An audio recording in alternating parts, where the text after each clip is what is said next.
ပရိသတ်များအားလုံးပဲမင်္ဂလာပါခင်ဗျာ channel လေးကနေပြန်လည်ပြီးတော့မှကြိုဆိုပါရခင်ဗျာကျွန်တော်ရဲ့ channel ကနေပြီးမှပရိသတ်တို့အတွက်ရတာမျိုးစုံပေးစွမ်းနိုင်မဲ့ဇလံကောင်းလေးတွေရင်ခုန်ကြည်နူးဖွယ်ရာဇလံကောင်းလေးတွေအမြဲတမ်းရွေးချယ်ပြီးတော့မှတင်ဆက်ပေးနေပါတယ်ခင်ဗျာ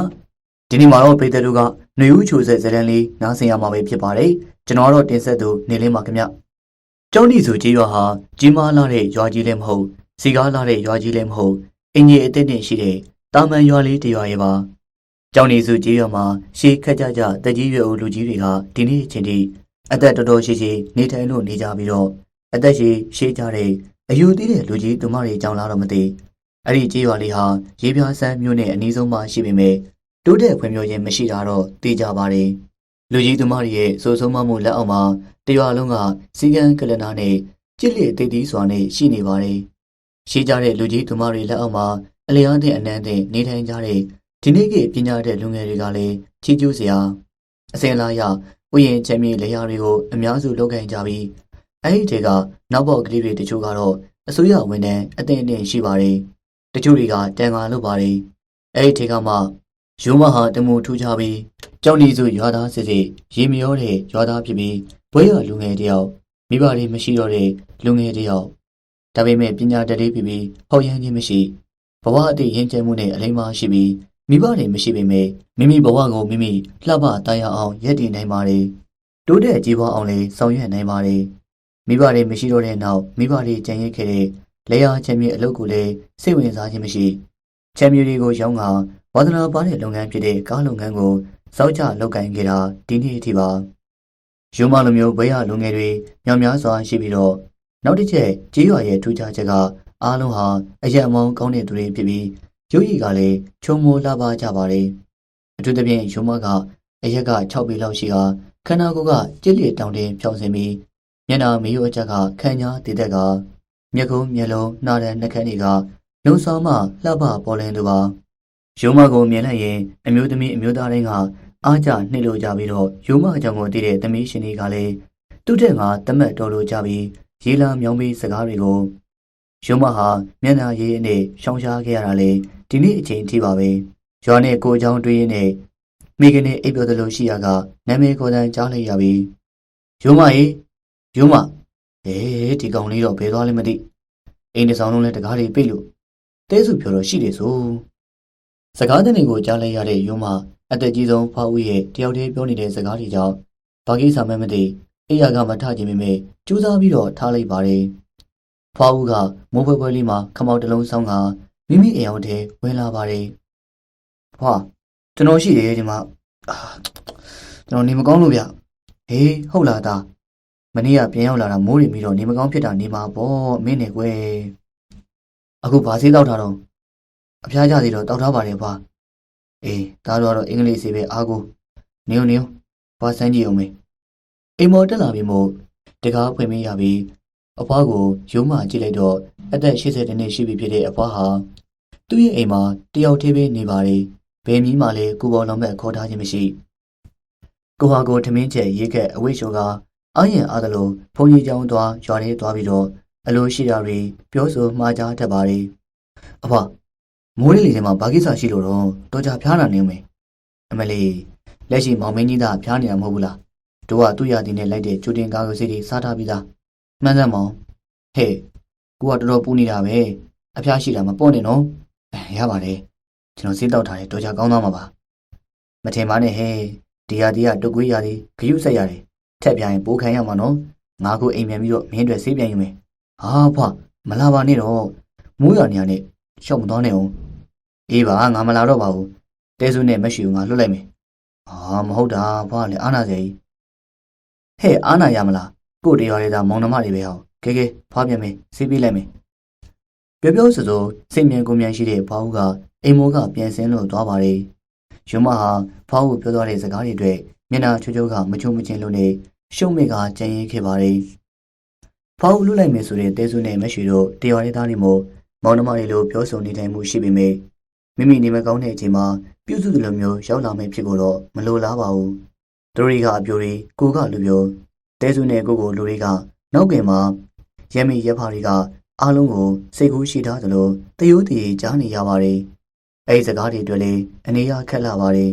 ။ သူ သူ့အနေနဲ့ကတရော်လုံးမှရှိတဲ့အမျိုးသမီးအမျိုးသားတွေနဲ့ချစ်ခင်ရင်းနှီးစွာနေလိုတာကလွဲလို့တခြားစိတ်မရှိယုံမကြီးယုံမချက်ချင်းထထိုင်လိုက်ပြီးတော့အိမ်ကနေဝင်မဲ့အပေါက်မှာတွားရောက်ပြီးတော့ရက်နေလိုက်ပါတယ်အိမ်ထဲဝင်နေမှာဆိုတာကြောင့်ဝင်နေရင်လဲကြာမှာဆိုတာကြောင့်စောင့်နေတာပါအေးဘောက်ကဆေးပေးလိုက်တာလားဟုတ်တယ်တုံးဝက်စာဘာတော့လုံးတော့မယ်ဟာကဲပြီးတော့ဘာမှလိုက်သေးလဲအေးမှလိုက်သေးတယ်နေနေကောင်းလို့ရန်ကုန်သွားတဲ့နေ့ချင်းစပီးသီးနဲ့တစ်တော်တီဝယ်လာပေးတဲ့ဒါပဲလားအေးငါတပတ်ခါတော့မှဖောက်ပြောလိုက်သူမတာငါဝယ်လာပေးမယ်လို့ငါလည်းစေးတော့ပြီးတော့နားလဲအောင်မယ်အေးနင်စေးတော့ပြီးတော့ပြန်ရေးလိုက်ပေါ့ယမငါဒေါ်လေးနဲ့နင်းအတွက်စံမျိုးပို့ခိုင်းလိုက်မယ်နော်တဲစုစကားလေးကရိုးသားတာတူသိပါတယ်ဒါပေမဲ့စမ်းမြောက်အောင်ပံ့ပိုးနေတာကမက်ရွှေရဲ့ပြုံးစည်းစိတ်မျက်နှာကိစ္စမရှိပါဘူးဟာခဏနေငါစပယ်ကောင်ကြီးရောက်လာမှာပါမြို့မှာသူ့ကိုငါဈေးတက်ပြီးမှလာခိုင်းတော့ဒီနေ့နောက်ကျနေရဟာအေးဒါဆိုသွားတော့မယ်မက်ရွှေတို့တွေသူ့ကိုနှုတ်ဆက်ကထွက်သွားတော့တကားပြန်ပြီးကတက်ပြင်းမောကြီးချမိပါတယ်နေဦးသမီးရေငါသမီးကလည်းအဲ့လက်တာကလေးကြနေပြီတွားရလာရပြင်းရဆင်ရပွားရှိသေးတယ်အောက်မှာလည်းမောင်ခင်ဦးကရောက်နေပြီသမီးရဲ့ကားတန်နေစကားတန်နေနဲ့နေဦးရဲ့အခန်းထဲမိမိရောက်လာမှအိပ်ပျော်နေတဲ့နေဦးတယောက်နိုးပါတယ်စောစီမိမိဘာတွေပြောနေပါလဲလို့လေဇဝေဇဝါတစ်ချက်ဖြစ်သွားပါတယ်ပြီးတော့မှနေဦးเจ้าကိုနားလည်လိုက်တာကြောင့်ပကုံးလေးတစ်ချက်တွန်းကမကြုံမချင်းရင်ကုန်သွားရပြီဒီနေ့နေဦးရဲ့မင်္ဂလာရက်မြတ်နေ့9 နာရီဆိုရင်အင်းအားလေးဟိုတယ်မှာနေဦးနဲ့ဒေါက်တာခင်ဦးတို့ရဲ့မင်္ဂလာအခမ်းအနားကြီးကျင်းပတော့မယ့်ချိန်ဟဲ့သမီးထလေမောင်ခင်ဦးရောက်နေပြီဟုတ်ကဲ့မိဟာနေဦးကိုမြန်လှုပ်ဖို့အတွက်စောပြီးတော့အခန်းထဲကပြန်ထွက်သွားပါတယ်နေဦးရေချိုးခန်းထဲမှာအဝတ်လဲခဲ့ပြီးမှန်နေကြည့်ပြီးတော့ပကုံးတစ်ချက်တွန်းကရင်းတစ်ချက်ခုံသွားရပြန်ပါတယ်သူတို့သားဒေါက်တာတော့ရောက်နေပြီဆိုပဲဝရိယကောင်းနေလိုက်တာမဆိုးပါဘူးဒီလိုရင်မွန်ပြီးတော့နားလည်မှုရှိတယ်မနေ့ကမှသူနဲ့လူချင်းတွေ့ပြီးတော့စကားစမြင်ပြောကြည့်တော့စင်ပြေပါတယ်စိတ်နေသဘောထားလေးလည်းကောင်းမွန်ရတယ်သူကလည်းငါ့ကိုတွေ့ရနေတခါတည်းသဘောကျပြီးတော့ရင်းနှီးရှိသွားတာပဲအခုသူနဲ့ငါဟိုတယ်မှာအလှပြင်မှုအတူတူသွားရမယ်ဆိုတော့ကားထဲမှာသူနဲ့ငါစကားပြောရအောင်မယ်ကောင်းပါလေပုံရင်းနေတာပေါ့ဟဲ့သမီးမပြီးသေးဘူးလားအင်းကြီးဝေးပြီးတော့မှန်နဲ့ဘာငင်းနေရတော့အမလေးလန့်သွားပဲသူတို့သားကြောင့်တွေးနေရပေါ့လို့သူတို့သားကဘာဖြစ်လို့လဲမနေ့ကစကားပြောကြပြီမဟုတ်ဘူးလားသမီးရဲ့ဘာမှဖြစ်ပါဘူးအဆင်ပြေတဲ့အကြောင်းလေးတွေးနေရကဲမတွေးနေတော့ဟိုမှာ4 နာရီထုံးနေပြီအလှပြင်သမားကြီးလည်းစုံပြီးသွားကြမယ်အမအစိုးရရှိသေးတယ်ဟောအလှပြင်တာများဘာကြလို့လဲဟဲ့အချင်းဆိုတာဖင်းနဲ့ခေါင်းနဲ့ကုန်းတာကဲပါတော်လေးရဲ့ပြီးပါပြီသွားမယ်တက်ကြောနေတဲ့ဒေါ်လေးအပြိုကြီးရဲ့လက်ကိုဆွဲကနေဦးထွက်ခဲ့ပါတယ်ဒေါ်လေးဖေဖေနဲ့မေမေကတော့တိတ်တက်ကြောနေမှာပဲနော်သူတို့မင်္ဂလာဆောင်လည်းမဟုတ်ပဲနဲ့ဒေါ်လေးကအစဒီကလေးနဲ့ခဏခဏတားပြောဒါတော့မှကုမ္ပဏီလုပ်ငန်းတွေကိုတခဏနာလုပ်ကန်နေတဲ့သူမဟုတ်ပဲဘာဆိုင်လို့လဲဒေါ်လေးကလည်းအလုပ်ကအလုပ်ကိုကြီးကိုတာပျော်နေတတ်တာလေသူ့ပိုင်းနဲ့သူပဲနေဦးကကိုတော်လေးနဲ့မလို့ပြောတာပါနော်အေးပါကွယ်ဒေါ်လေးကလေးကိုတူမလေးကြောင့်သိပါတယ်မိမိရဲ့အစီအစဉ်မှာသူတို့သားဒေါက်တာခင်ဦးနဲ့အတူတူသူတို့သမီးလေးနေဦးကအတူလိုက်ပါသွားရပြီးခင်ဦးကကိုတိုင်ကားကိုမောင်းကနေဦးကအနားမှာလိုက်ပါရင်းနဲ့ရှက်နဲ့စိတ်ထဲမှာရည်ကျင်မိပါတယ်မနေ့ကမှဖိတ်စာကိုဖက်ဖြစ်တယ်နေဦးရဲ့နာမည်လေးနေဦးချူတယ်နော်ဟုတ်ပါတယ်ဆရာနေဦးကလည်းကွယ်ကိုတော့မကြခင်ပဲဇနီးမောင်နှံနေဖြစ်ကြတော့မှာနေဦးကကိုပြင်ခေါ်တော့လေဟုတ်ကဲ့အကိုဒီလိုမှပေါ့အကိုလေးအကိုရဲ့လေးလေးကိုသိကျေးဇူးတင်တာပဲဘာဖြစ်လို့လဲအကိုဘာဖြစ်လို့လဲဆိုတော့လေးလေးကအကိုတွေတိတ်ကိုချုံမောလှပပြီးတော့ချစ်စရာကောင်းတဲ့ဇနီးကောင်းတဲ့မိသားစုတကူရှာပြီးလို့ပေါ့အကိုကငယ်စဉ်ကလေးကမိသားစုနဲ့မနေခဲ့ရဘူးလေးလေးနဲ့အကိုနဲ့ကန်တူကြိုးပေးတယ်လေလေးလေးကသူ့ရဲ့ဇနီးမိဘတော့ဇနီးရောကလေးပါဆုံးရှာပြီးတော့အထီးကျန်စနေနောက်ရင်တော့လည်းမပြူတိုက်ဆိုင်ကျင်တော့အကိုရဲ့မိဘနှစ်ပါးကလည်းဆုံးနေအကိုကလေးလေးရဲ့ပြုစုပြုထောင်မှုအောက်မှာကြီးပြင်းခဲ့တာအကိုရဲ့အကြောင်းလေးသိရတာမျိုးတကယ်ပဲစိတ်မကောင်းပါဘူးရှင်ကဲပါပြီးခဲ့ပြီပဲစိတ်မကောင်းဖြစ်နေတော့အကိုကပြောတာပါရှေ့လျှောက်တော့အကိုရဲ့ဘဝနေဦးကြောင့်တရားဆိုပြီးတော့မယ်အကိုယုံကြည်တယ်အကိုရဲ့အိမ်တော်ကိုအသားရဆုံးအချမ်းမြေဆုံးဖန်တီးတည်ဆောက်ဖို့တဲ့အစကတည်းကဆုံးဖြတ်ချက်စိတ်ကူးရှိတယ်။ဘာသာပါလဲကိုနေဦးလေးကံကောင်းမဲ့သူပါ။ဒါနဲ့အကိုမိဘတွေကအကိုပဲရွယ်လောက်မှဘာယောဂနဲ့ဆုံးတာလဲ။အကိုရဲ့မိဘနှစ်ပါးစလုံးကအကို9နှစ်အရွယ်မှာပဲခီးတစ်ခုသွားတဲ့အခါမှာ ကားချင်းတိုက်ပွဲချင်းပြီးဆုံးတာလေဒေါက်တာခင်ဦးစကားတော်မဆုံးနေခင်အရှိကဘွားကနေပေါ်လာတဲ့စူးကြတဲ့ကားမီးနှလုံးကိုမြင်ဝန်းထဲမှာပြာကနေတွေ့လိုက်ရပြီးနှွေဦးစီကစူးကြတဲ့အတန်လေးကတစ်ချက်သာပေါ်ထွက်ပြီးတဲ့နောက်မှာတော့ပြည်သူ့စေယုံကြီးရဲ့အရေးပေါ်ဌာနမှာဦးဝင်းမောင်ဦးတန်းလိုင်ဒေါ်တင်ကြီးဒေါ်မြထွေရင်းနှီးတဲ့မိတ်ဆွေတွေကပြာရခက်လို့နေပါတယ်ဦးတန်းလိုင်ဟာငြိမ်းသက်စွာရှိနေပြီးခမိခမက်တော်ဆက်ရမယ့်တငယ်ချင်းဖြစ်သူဦးဝင်းမောင်ကထိခိုက်မှုတွေကြောင့်စကားဆိုလို့မနစ်တဲ့နေအောင်မှာမိခင်ဖြစ်သူဒေါ်တင်ကြီးနဲ့ညီမဖြစ်သူဒေါ်မြထွေတို့ကငိုကြွေးလို့နေပါတယ်အတန်ကြာတော့မှတကားပွင့်လာခဲ့ပြီးသတိမိနေတဲ့သမီးဖြစ်သူကိုဆီယမတွေကဘိန်းတက်ကလေးနဲ့တွန်းထုတ်လို့လာပါတယ်။တည်တဲ့အရေးပေါ်နေရာမှာနေရာချထားပြီးခွဲစိတ်ဆရာဝန်ကြီးကအချိန်ကြီးလာပြီးတော့ကြည်ပါတယ်။ဆရာသမီးလေးရဲ့အချိန်ကြီးဘယ်လိုလဲ။အသက်အန္တရာယ်တော့မစိုးရင်ရတော့ပေါ့ဗျာ။ဒါပေမဲ့ခေါင်းမှာတော့ဒဏ်ရာနည်းနည်းရသွားတယ်ဆိုတော့ဒါပေမဲ့လေဒီဒဏ်ရာကဘာတွေကိုထိခိုက်မထိခိုက်ဆိုတာလေကျွန်တော်တို့ကအခုမပြောနိုင်သေးပါဘူး။ခေါင်းရဲ့အုံနောက်နဲ့အာရုံကြောတွေကိုကျွန်တော်စစ်ဆေးပြီးတော့မှပဲအဖြေရှာလို့ရမှာပါ။အားလုံးဟာမျက်ရည်တွေတဝဲဝဲနဲ့ဖြစ်လို့နေပြီးမင်္ဂလာရက်မြက်ရဲလို့ထင်နေတဲ့အချိန်ကမှကညမဂျိုစုကမျက်လှည့်ပြသွားခဲ့တာပါအချိုးအကွေနေရာမှာနှစ်ဖက်စလုံးဟုံးမတိဖြစ်တဲ့အမတ်တမဲ့ပေါ်ဆောင်မှုရဲ့ရလက်ကသူတို့သားလောင်ကားကြီးနဲ့ကားငယ်မျက်နှာချင်းဆိုင်တိုက်မိရကပွဲကြီးပြီးတေဆုံးသွားခဲ့ပါတယ်သူတို့သမီးလောင်လေးຫນွေဦးချိုရဲ့ကန်းကလည်းဘလို့လာမင်းမသိမနေ့၄နိုင်ခွဲလောက်မှာအေးရေးတွေဝမိစည်းတွေကောင်းကောင်းပြည့်သွားတဲ့လက္ခဏာနဲ့ຫນွေဦးချိုရဲ့မျက်လုံးစုံကြည်လင်တောက်ပစွာနဲ့ပွင့်လာပါတယ်ဆေးရုံငါဆေးရုံပေါ်ရောက်နေပါလားနှွေးချိုတတိကောင်းကောင်းရပြီနော်ဝမ်းသာလိုက်တာရှင်နှွေးချိုဟုတ်လားဆရာမကျမနာမည်ကိုခေါ်ရလားဟင်ဟုတ်တယ်လေညီမနာမည်ကနှွေးချိုဆိုလို့အမခေါ်တာနှွေးချိုတဲ့အော်ဟုတ်တယ်နာမည်လေးကကောင်းတယ်နော်ကိုယ့်နာမည်ကိုတော့မေ့နေဆရာမရဲ့နှွေးချိုရဲ့စကားတွေဆရာမအံ့ဩမိပါတယ်။ဘာနုနုလေးတစ်ဖက်ကထင်းနေအောင်ပေါ်လင်းနေတဲ့ပချိုင်ကလေးနဲ့လှပချစ်စရာကောင်းတဲ့အပြုံးလေးနဲ့ဆရာမစီကိုကြည့်လိုက်မိမိနေရတဲ့အခန်းလေးကိုကြည့်လိုက်စပျောကတပူးတွေစီးတွေကိုကြည့်လိုက်နဲ့ငါဘာလို့စိတ်ုံရောက်နေရလဲငါလည်းဘာမှဖြစ်ပဲနဲ့ဆရာမကလည်းငါဘလို့ကြည့်နေမှလည်းမသိပါဘူးဆရာမဘာလို့ကျင်းလဲနေဦးချိုပြောလေမလို့ကျင်မအောင်ဆရာမရဲ့ကျမအပေါ်သွားပြီးတော့ကိုလက်တက်ဆင်ကြလို့ဩရတယ်ဆရာမလုပ်ပြီးမယ်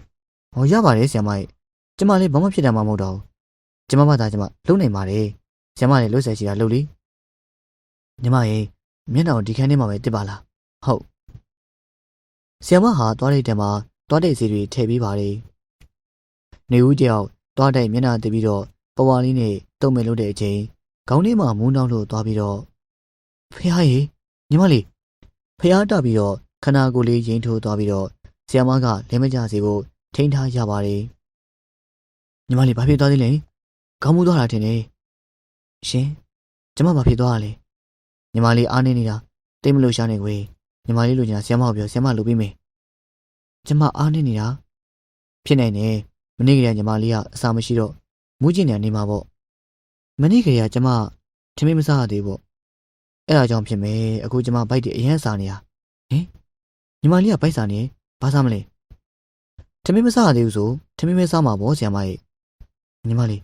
အခုချိန်ကစောသေးတယ်လေကွယ်ထမင်းဆိုင်နေမဖွင့်သေးဘူးကော်ဖီနဲ့မုန်လေးပဲညီမလေးစားထားလိုက်နော်ကောင်းပါတယ်အဲ့ဒါလေဆီယမဟာအသိရှိတဲ့ကော်ဖီနဲ့မုန်ပြင်ဆင်ပေးပါတယ်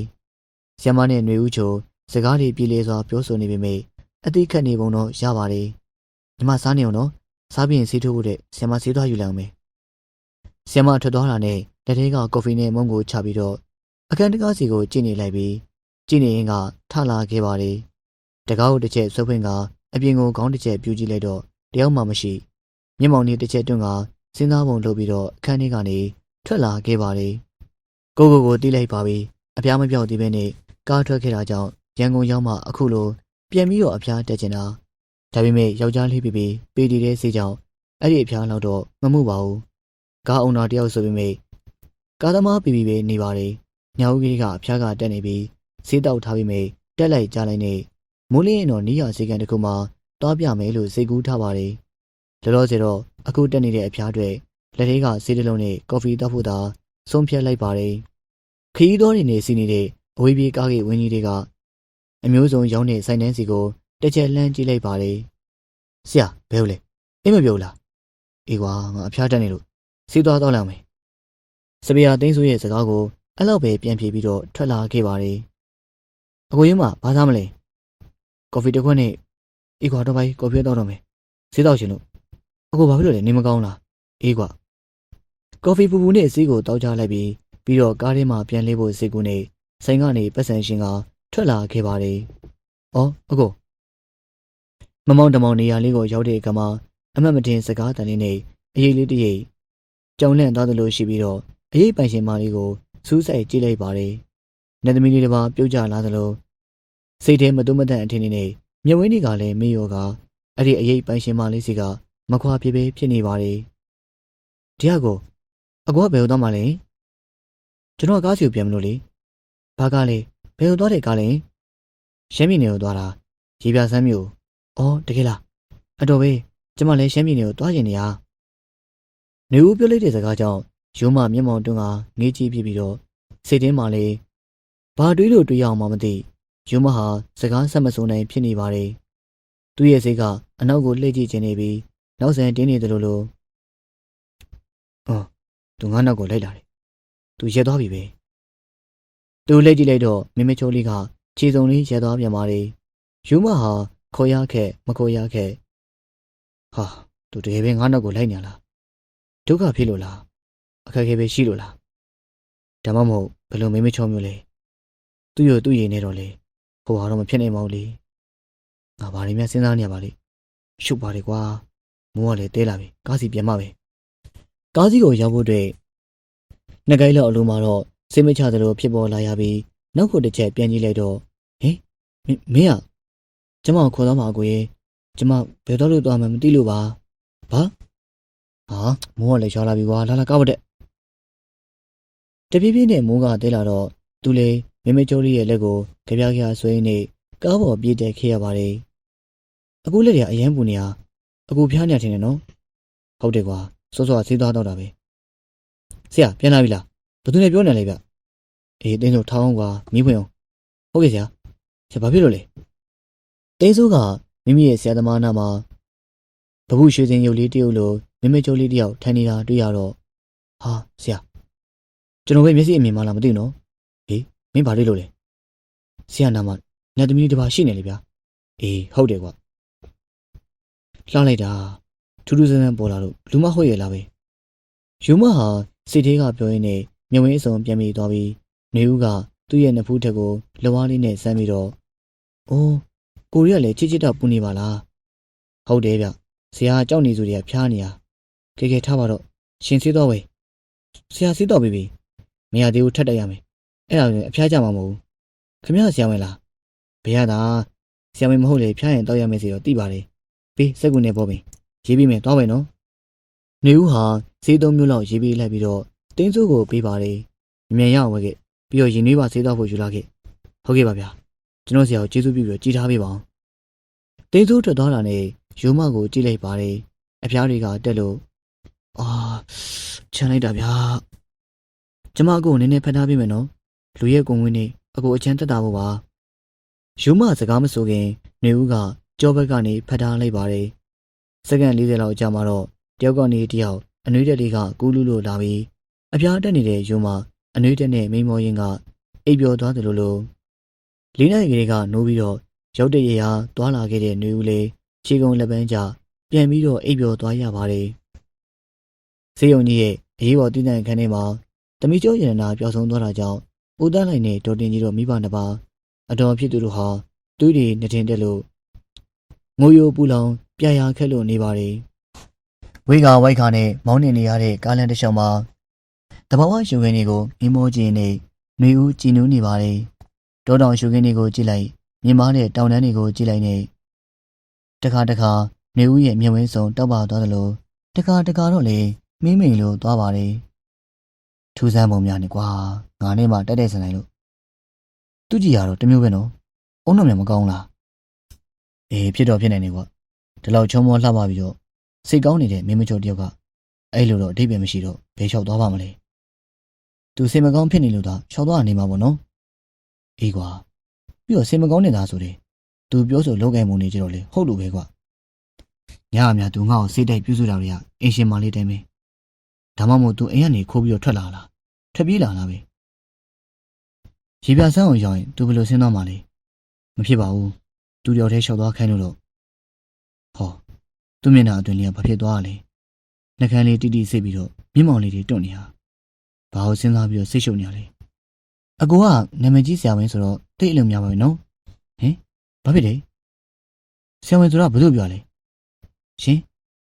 ကျမကိုဆရာဝန်ပြောတယ်ဟုတ်လားဟိုးမဟုတ်တာကျမဆရာဝန်မဟုတ်ပါဘူးကိုမေးတာတမျိုးဖြေတာတမျိုးနဲ့ယူမနည်းနည်းတော့စိတ်ပြက်သွားပါတယ်အဲ့ဒါဆိုဆရာဝန်ကဘာလို့လဲမသိဘူးလေအကိုကဘာလို့ပြောလို့လဲမင်းပြောပြီးတော့မဟုတ်တာကျမမပြောပါဘူးရှင်းမရောသူ့ရဲ့စကားသူတော်မှဘာမှမသိဒီမင်းမျိုးချောအတိရတော့ခက်နေပြီဝိထုတွေရုပ်ရှင်နေမှလို့အတိတ်မိဝေဒနာရှင်ဆိုတာဒီလိုမျိုးလားမသိပါဘူးလေအဖျားခံကလေးရှိအာယုံဆိုင်ပြီးတော့လေကားမောင်းနေရပြီးအတွေးတွေကလည်းဘယ်လိုမှမို့ကြာလာတော့ခေါင်းထဲမှာကြိုက်ခဲလို့လာပါတယ်ရိုးမရဲ့ကိုပူဒီဂရီကတပြေးပြေးနဲ့တက်လာရပြီးအပူချင်းကြောင့်မျက်နှာချောချောမှာပန်းရောင်တန်းလာရပါတယ်နောက်ဆုံးတော့စီးတဲတော့မှပြင်မယ်လို့ဆုံးဖြတ်ချက်နဲ့ကားပတင်းကနေအပြင်ကိုငေးကြည့်နေတဲ့မင်းမချိုလေးရဲ့လက်တစ်ဖက်ကိုလှမ်းဆွဲလိုက်တော့အခုလက်ရပူနေပြန်ပါလားအဖျားပြန်ပြီးတော့တက်နေပြန်ပြီထင်တယ်စီးတစ်ခွက်တောင်းမလားအေးတောင်းမယ်ကွာကားရဲလိုက်တာနဲ့အိမ်ငိုက်နေကြတဲ့ခီးတဲ့တွေကနိုးလာကြပါတယ်ဘာဖြစ်တာလဲဘာမှဖြစ်ပါဗျာကျွန်တော်ဆရာနေမကောင်းလို့ကားခဏရက်ပြီးဆေးတောက်တာပါရုံမလိုနေရာမျိုးမှာကားတစုံတရာဖြစ်ရင်ကြာတော့ကြာခဲရှိလာတာနဲ့မြခီးတဲ့တွေလည်းဒုက္ခဖြစ်ရတာကြောင့်စိုးရိမ်တာပါအကူရဲ့ကိုတွေကပူချစ်လာပဲဆေးတောက်ထားတော့တက်တာမှာပါဒါပေမဲ့အကူအနားယူဖို့တော့လိုတယ်နော်အခုလိုကားမောင်းနေရတော့ပင်ပန်းမှာပေါ့အရေးတီကိုဆေးတိုက်ပြီးတာနဲ့နဖူးနဲ့လေမင်းတွေကိုစမ်းကင်ပြီးတော့မှပြောလာခဲ့တဲ့မင်းမချိုးလေးရဲ့စကားကြောင့်ရင်ထဲမှာလှုပ်ရှားရပါတယ်ရပါတယ်ကွာအခုမှတော့မထူးပါဘူးအိမ်ရောက်မှပဲနားပါတော့မယ်တစားနဲ့အချိန်တွေနှောင်းလို့လာခဲ့ပြီးရုံမခံမှန်းထားတဲ့အတိုင်းမှာပဲ9 နာရီတိတိမှာရေပြာဆန်းမြို့ကိုဝင်ရောက်ပါတယ်ခီးတဲ့တွေရဲ့ကိုစီပစ္စည်းတွေဆွဲကဆင်းသွားကြပြီးတော့နေဦးကငေးကြည့်နေပြီးသူ့ရဲ့ပုံစံကိုတော့ရုံမကငေးကြည့်နေပါတယ်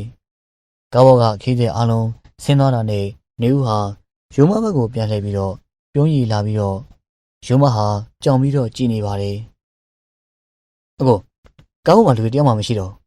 ခမရဘယ်တော့မှလဲကျမဘယ်တော့မှလဲကျမအကိုနောက်ကိုလိုက်ပါလေအခုမှနေမကောင်းတာဟုတ်လို့ကျမပြုစုပေးရအောင်မယ်ဟာကျွန်တော်တယောက်တည်းနေတာဗျကျမလည်းတယောက်တည်းပဲဟောပါစံမရဲလို့သာရုံမပြောချင်တာကတမျိုးပါမမေချိုးကလည်းအထာကမပေါက်နောက်ဆုံးတော့ကျွန်တော်ကလူမျိုးဗျအကိုကလည်းကျမရောကလေးတွေခလောက်တွေနဲ့အကိုတွေ့နေရလို့လားရှေ့ဆက်ပြောချင်တဲ့စကားတွေကိုမပြောတော့ပါဘူးပြောလို့လေထူးမှမဟုတ်ဆရာသူကဘယ်လိုလဲအေးကွာဝေဒနာရှင်မလေးပဲတင်းဆိုရင်ဗျာဒါတော့ချုံဝတ်လာပါတော့ဆရာရဲ့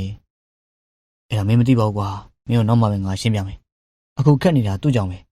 သူ့ကိုငါ့ရုံပဲခေါ်သွားရတော့မှာဟာဖြစ်ပါမလားအကိုတို့ရလူကြီးတွေကလည်းရှိရဆန်းဆန်းနဲ့မတက်နိုင်ဘူးလေကွာသူ့ရဲ့အခဲရုပ်တော့ငါကိုညီရမှာပဲဟုတ်တော့လေဟုတ်ပါတယ်ကိုရသူ့ကိုကြည့်ရတယ်တနာစရာပဲမထူပါဘူးကိုအတူနေလို့မတင်တော့လေလက်ထက်ပြီးတာနေလိုက်ဗျာနောင်ခါလာနောင်စည်းပေါ့စိုးသိန်းရဲ့စကားကြောင့်သူ့ရင်ထဲမှာတော့ဒင်းကနေဖြစ်သွားရပါတယ်မင်းမချိုးဘက်ကိုလှည့်ကြည့်လိုက်တော့မင်းမချိုးကသူတို့ပြောတဲ့ရှင်းစကားကိုနားမလဲဘာတွေပြောနေမှလဲသူမှမသိလို့သာအသက်ရှူရှောင်ပြီးတော့အရှက်ပြေးပါတယ်မင်းမချိုးလေးရဲ့ရှုံးပတောက်လက်နေတဲ့မြဝင်းပြားလေးနဲ့ဆိုတော့ရှင်ထဲမှာနေထွေးလိုက်ဖို့မိပြန်ပါတယ်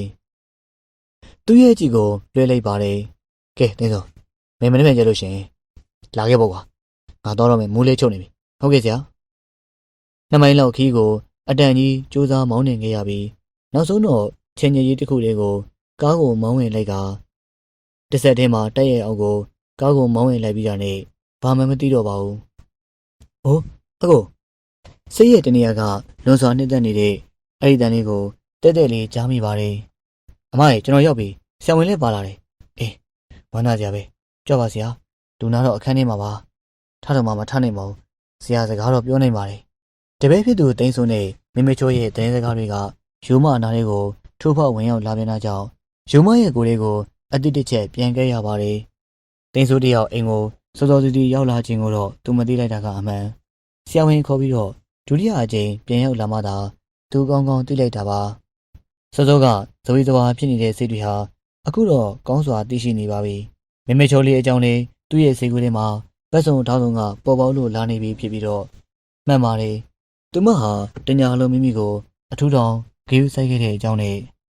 မိမိတဲ့စိုးရိမ်နေခဲ့တဲ့အကြောင်းတွေကိုပြန်လည်ပြီးတော့မှသတိပေးလာပါတယ်။မေမေချိုလေးရဲ့ပြုစုယူရ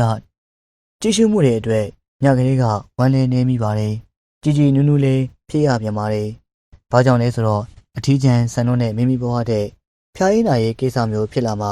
ပို့ပြီးတော့တိတိတသားလက်ခံလာရလို့ပါ။မေမေချိုလေးရဲ့ပြုစုယူရမှုတွေမှာသူဟာမိခင်ကြီးတယောက်လိုဇနီးမယားအဖော်မုံတယောက်လိုရင်မာတသိမ့်နဲ့ခံစားနေမိပါတယ်။ဒီဘာစီတိုက်ထားသေးရောရုံးမရဲ့တစ်ဖက်ကတွေးခုံနှုံးကိုဆန်းကဆရာဝန်ကမေးလိုက်တဲ့အခါမှာဆရာဝန်ကသာမမိတ်တဲ့မျက်လုံးတွေနဲ့ကြည့်ရှုလို့နေပါတယ်။မေမေချိုလေးဟာအနားကိုရောက်လာပြီးတော့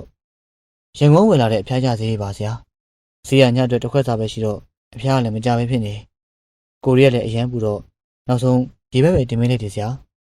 ။အဖျားတော့ရှိနေပြီ။ဒါပေမဲ့ခမရခင်ပုံခမရကိုယ်တိုင်ပြုစုထားတာတိတ်ကိုကောင်းပါလေဗျာ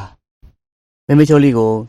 ဆရာဝန်နဲ့တူတင်းစိုးထွက်သွားတဲ့အခါမှာတော့သူနဲ့ယူမပဲကြံခဲ့ပါတယ်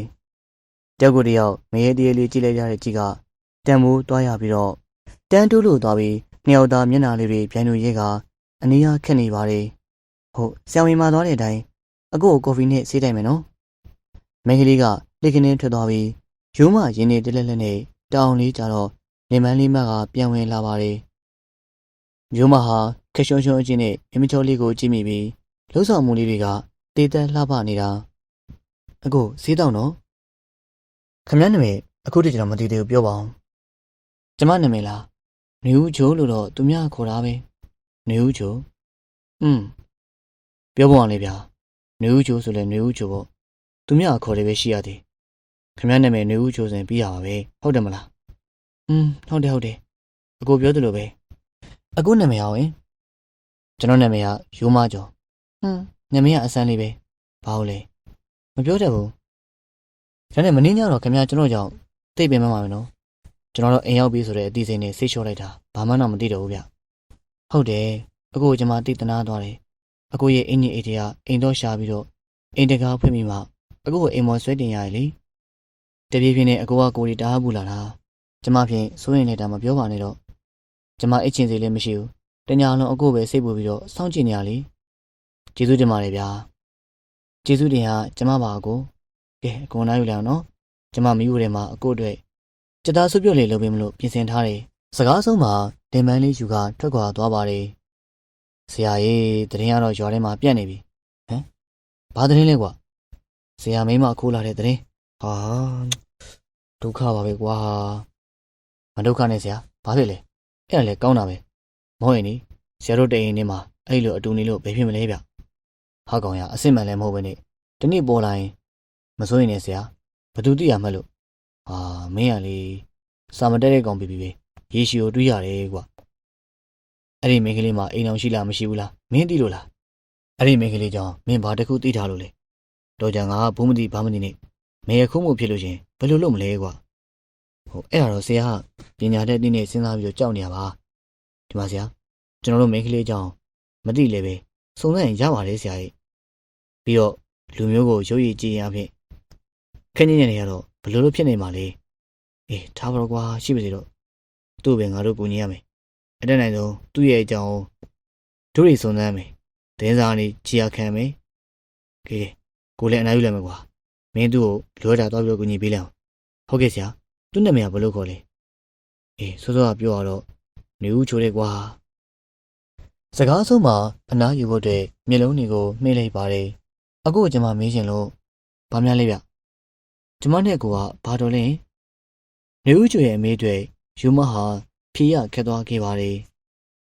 ပြောလေကိုရဲ့ဘာဖြစ်လို့မပြောရလဲအကုန်မပြောလဲကျွန်မသိရတခုရှိတယ်မင်းကဘာလို့သိလို့လဲကျွန်မနဲ့ကိုကလက်ထက်ပြီးသားလင်များနေမို့လားဘာ ဟုတ်တယ်မို့လားအကိုကျမပြောတာမမှန်ဘူးလားအော်အဲ့ဒါလေရုံမကြီးရုံမငါတို့လာတယ်ဟိဒီမှာဖောက်ဦးလေးပါတယ်နော်ဟောအကိုအင်းရှိမှလူတန်းကြတယ်ဧည့်သည်လာတဲ့နေ့အေးဟုတ်တယ်ကွာတခုခုပြောဖို့အတွက်ရုံမရှာလွတ်နေစမှာရွာလေးကဖောက်ဦးနဲ့အမျိုးသမီးလေးတစ်တိုက်ရောက်လာပါတယ်ရုံမနေမိမတကယ်ချော့ရနော်အေးဟဲနင်တို့ဘယ်တော့မှကြိုက်နေကြလဲတို့တွေအတန်တော်မကြားလိုက်မိဘူးအမျိုးသမီးလေးတစ်တိုက်ကသူတို့အချင်းချင်းအချောင်ချလို့နေပါတယ်ဒါရုံမဗျာပါကြည့်ရတာလူလေးမိမရုပ်လေးချိုးသလောက်တော်ပုံလေးရတယ်နော်လူလေးကန်ကောင်းလိုက်တာကွယ်ဟုတ်ကဲ့ပါသမီးရှင်းပါနေဦးကျိုကိုကြီးကဖောက်ဟုခေါ်လေတော့အနှင်းငယ်နီးကဲစွာရောက်လာပြီးတော့စကားဆိုပါတယ်ရုံမဂယူးဆိုင်တော်သမီးဟုတ်ကဲ့ဂယူးဆိုင်ပါတယ်ရှင်အေးသမီးလည်းကန်ကောင်းတယ်ရုံမလည်းကန်ကောင်းတယ်ဒါနဲ့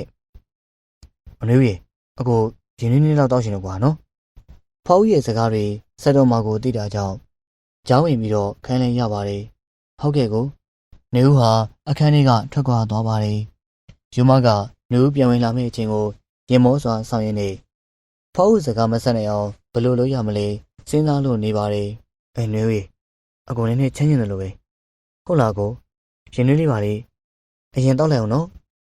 နေဦးရဲ့လက်ကလေးစီအယူရခိုင်းနေမှုကျင်နာစွာနဲ့ယူမဆွဲကားဆူလာနေတော့နေဦးကလည်းနှွေးထွေးကျင်နာတွေနဲ့တယူတရရှိနေပါတယ်ပြီးတော့စောင်းတစ်ထက်ခြုံပေးပြီးနဖူးလေးဆန်းလိုက်လက်ကလေးဆိုလိုက်ခြေလေးတွေကိုစုပ်လိုက်နဲ့ပြရာခက်နေပုံလေးကိုအဖအုပ်နဲ့အမျိုးသမီးတက်တိုက်ကြည်ကောင်းကောင်းနဲ့ကြည့်နေပါတယ်အကိုအနားယူလိုက်နော်စကားသိမပြောနဲ့ကျမပဲအဖားတို့ဧကန်ထားမယ်အေးရုံးမဖျားနေတာကွယ်တို့တွေလည်းစကားသိပြောလို့မကောင်းသေးပါဘူးရုံးမနားပါစေတကယ်ပြန်တော့မယ်ဟုတ်တယ်နည်းနည်းတက်တာမှာပဲလာပြီးတော့ကြည့်တာကောင်းပါလေလေအမကတိတ်ချိုးတာပဲအမားတို့အားလုံးလည်းချိုးကြပါတယ်ကျမနာမည်ကဘယ်လိုခေါ်လဲဖောက်ဦးနဲ့အမျိုးသမီးတက်တိုက်ပြန်သွားတဲ့အခါမှာလေကားထိလိုက်ဖို့ပြီးပါတယ်နေဦးချိုအခန်းထဲပြန်ဝင်လာတော့ရုံမကမြဝင်းစုံကိုနှိပ်လို့ထားပါတယ်အကိုအဖျားကြီးပြန်တက်နေလိုက်ချွေးလေးလေးစုနေရပဲနေဦးရေမင်းကိုနာသွားပါတော့ကြာရင်ကိုတခုခုပောက်ခွဲမိတော့မယ်ရင်ထဲကနေပြောရင်းနဲ့တစ်ဖက်ကိုမျက်နှာညင်သာစွာလှည့်လိုက်ပါတယ်နေဦးကျူကယူမတယောက်ဆေးအရှိန်နဲ့အိပ်ပျော်သွားပြီလို့ထင်ကအခန်းထဲကနေထွက်လာခဲ့ပါတယ်အခန်းထဲမှာလှုပ်ရှားနေတဲ့ဖဖလေးခြေတန်းကြောင့်အေးစက်တဲ့ယူမမျက်လုံးတွေပွင့်လာပါတယ်တစ်စက်ထဲမှာနူးညံ့သားရတဲ့ခံစားမှုရင်ထဲမှာဖြစ်ထွန်းလာပြီးတော့ဖိုးလက်တဲ့ရင်နဲ့လှုပ်ရှားနေတဲ့အရေးကလေးတွေစားချောင်းထဲမှာငင်းငီးလေးကြည့်မိပါတယ်နေဦးကျူကသွားတဲ့မျက်နှာတစ်ဖို့အတွက်အစင်းသင်းလှုပ်ထားပြီးတော့ကျွန်တော်နောက်ကိုအခက်ကနိုးမနိုးအသာလေးငုံကြည့်ပါတယ်။နှွေဦးအကုန်လုံးနေပြီလား။ပြတင်းမောက်တွေဖွင့်လာမယ်ကို။ပြတင်းမောက်နှစ်ပေါက်ကိုပါလိုက်ပြီးတော့ဖွင့်နေပါတယ်။အကိုဒီနေ့တော့မနေ့ကတည်းကပို့ပြီးတော့တက်တာလာမှာပေါ့နော်။ဟုတ်ကဲ့တက်တာပါတယ်။ကဲကိုကြက်သားဆိုင်မျိုးလေးချက်ပြီးစီတော့ဖို့ကော်ဖီလေးဖြော်ပြီးသွားပြီ။အကိုမျက်နှာတင်လိုက်နော်။ကိုကြောင့်နေဦးပင်ပန်းနေပြီနော်။မပင်ပန်းပါဘူးကိုရဲ့။နေဦးကအလုပ်လုပ်နေရလို့ပျော်တောင်းနေသေးမျက်နှာတင်တော့ကိုသွားတိတ်စီထည့်ပြီးသားသွားတိတ်တန်ကိုလှမ်းပေးရင်းနဲ့နေဦးပြောလာလေတော့မျက်နှာတက်လိုက်ပါတယ်ကိုနေဦးကိုပြောကြရှိလို့ပြောလေကိုထိုင်မောင်းကွာဆရာဝန်ဒီနေ့လာအောင်မလားဒီနေ့တည်းလာအောင်မယ်တဲ့ညနေမှလို့ပြောတယ်ကိုဆေးမထိုးကျင်တော့လို့လားမဟုတ်ပါဘူးကိုပြောချင်တာကိုတို့ရွာရဲ့ရိုးရာနဲ့စီကံအကြောင်းပါကိုတို့ရွာမှာရှိတဲ့ရှိလူကြီးတွေကစီကံသိကြီးတယ်ကောင်းတာပေါ့ကိုရဲ့လူဆိုတာစီကံရှိမှတိုးတက်တာလေအခုကိုပြောချင်တာမင်းနဲ့ကိုကြောင်းဘာဖြစ်လို့လဲကိုရွာထဲမှာမင်းကိုကခိုးလာတယ်လို့သတင်းကြီးနေတယ်မဟုတ်ဘူးလားကိုရဲ့ဟမ်နေဦးရဲ့စကားကြောင့်ပြောရမှာတော့ခက်သွားပါတယ်နေဦးရဲ့ပုံစံကတော့ပေါ့ပေါ့ပါပါနဲ့နေဦးကရွာထဲကသတင်းတွေကိုလက်ခံနေဆိုရင်ထုံးစံတိုင်းအကိုလူကြီးတွေခေါ်ပြီးတော့အတိမတ်ပြုတ်ကော်ဖီနဲ့မုံကျွေးရလိမ့်မယ်အမော်ကိုရဲ့ကျွေးရမှာပေါ့အေးကောင်းရောကွာမသက်တန်လာတော့ရှင်လေးကနေပဲပြောလိုက်မိပါတယ်ကျမအဲ့လေအကိုကချစ်စနိုးခေါ်သလိုနေဦးလိုပဲပြောမယ်နော်ဟင်နေဦးလေးစဉ်းစားနေရပဲအကိုရဲ့အကိုနဲ့ဇနီးမောင်နှံနေမို့တာအတူတူနေရတယ်ဆိုတာနေဦးရဲ့စကားတွေယူမဟာ နေဦးရဲ့မျက်နှာလေးကိုငေးပြီးတော့ကြည့်မိပါတယ်။သူအိမ်တော်ရှိနေရလား။ဒါမှမဟုတ်သူဟာလက်ထက်ပြီးစားမင်းကလေးတယောက်လား။အဲဒါကြောင့်သူဟာငါနဲ့ကလင်မယားလို့ဘာလို့ဘိုးတော်ရောင်တော်စကားတွေပြောနေရဖြစ်မယ်။ဒီတိုင်းဆိုတော့တကယ်တမ်းဒုက္ခဖြစ်မှာငါသူ့အတွက်ငါအမြန်ဆုံးစုံစမ်းပေးရမယ်။ငါကလည်းအတက်နိုင်ဆုံးဆောင်စည်းရမယ်။မလွတ်လပ်တဲ့မင်းကလေးတယောက်ပေါ်မှာကိုယ်နှုတ်အမူအရာတွေငါစီးဆောင်ရမယ်။အခုဘာငင်းနေရလဲ။သူ့ရဲ့ဘားပြင်စီကိုလက်ချောင်းလေးတွေနဲ့ဖောက်ဖွားခင်းကဆူလာလေတော့ရင်ထဲမှာထိတ်လန့်ခြင်းနဲ့သူ့ရဲ့ကြိုးကိုပလက်ကလေးတိုင်းမှာမှီချလိုက်ပါတယ်။တိတ်ဆိတ်နေတဲ့အေကန်ကြီးထဲမှာမိုးတန်တက်တဲ့ထွက်ပေါ်နေပြီးမရှိမနှောင်းမှာတပြင်းချတံမှာကြားလိုက်ပါတယ်။ဦးတန်းလိုင်ကလက်ကင်ပေါ်နဲ့ချွေးတွေကိုတုံရင်းနဲ့ထိခိုက်စွာငုံနေတဲ့ဇနီးတဲ့စီကိုကြည့်ပြီးတော့ဟုတ်ပါပြီ။ဆရာဝန်ကြီးပြောသလိုအမှန်ပဲ။သမီးဟာအုံနောက်မှာတခုထိခိုက်သွားလို့ဒီလိုထွက်သွားတာပေါ့ကွာ။အဖေကြီးရဲ့ကျမတို့လေသမီးလေးကိစ္စသတင်းစာလေးပဲထည့်ပြီးတော့စုံစမ်းနေတယ်။ဟုတ်တယ်အကိုကြီး။သတင်းစာလေးထည့်ပါတော့ကျမတူမလေးတွေလည်းစိတ်ပူလှပြီ။တပတ်ရှိပြီဒီနေ့လေသတင်းစာတွေကိုသွားပါတော့ဖေကြီးရဲ့ကျမရင်ထဲမှာသမီးတွေစက္ကန့်နဲ့များပူလောင်ရတယ်ဒေါ်တင်ကြီးပြောရင်းနဲ့မျက်ရည်တွေကဘောကနေစီးကြလို့လာပါတယ်ဒေါ်မြထင်းမှလည်းနေရှိသေး၍ငွေရလွန်းတာကြောင့်မျက်နှာတစ်ခုလုံးနှီးရဲဖောင်းအိတ်လို့နေပြီးဖခင်ဖြစ်သူဦးတန်းနိုင်ရဲ့စိတ်တော်ကဟာသမီးအတွက်ကတော့ဘလို့မှမအေးနိုင်ပါဘူးသူတို့ကောင်းနှက်ကောင်းမပါလေကွာမင်းတို့သိလေစိတ်မပူပါနဲ့အဖေပြောတာလေဟုတ်ပါတယ်ဒါပေမဲ့လည်းကျမတော့သမီးကိုပဲအမြန်ဆုံးတွေ့ကျင်တယ်ဟုတ်တယ်အကိုကြီးသတင်းစာလေးထည့်လိုက်တော့ထူးခြားလာမှာပဲအမြန်ဆုံးထည့်ပါတော့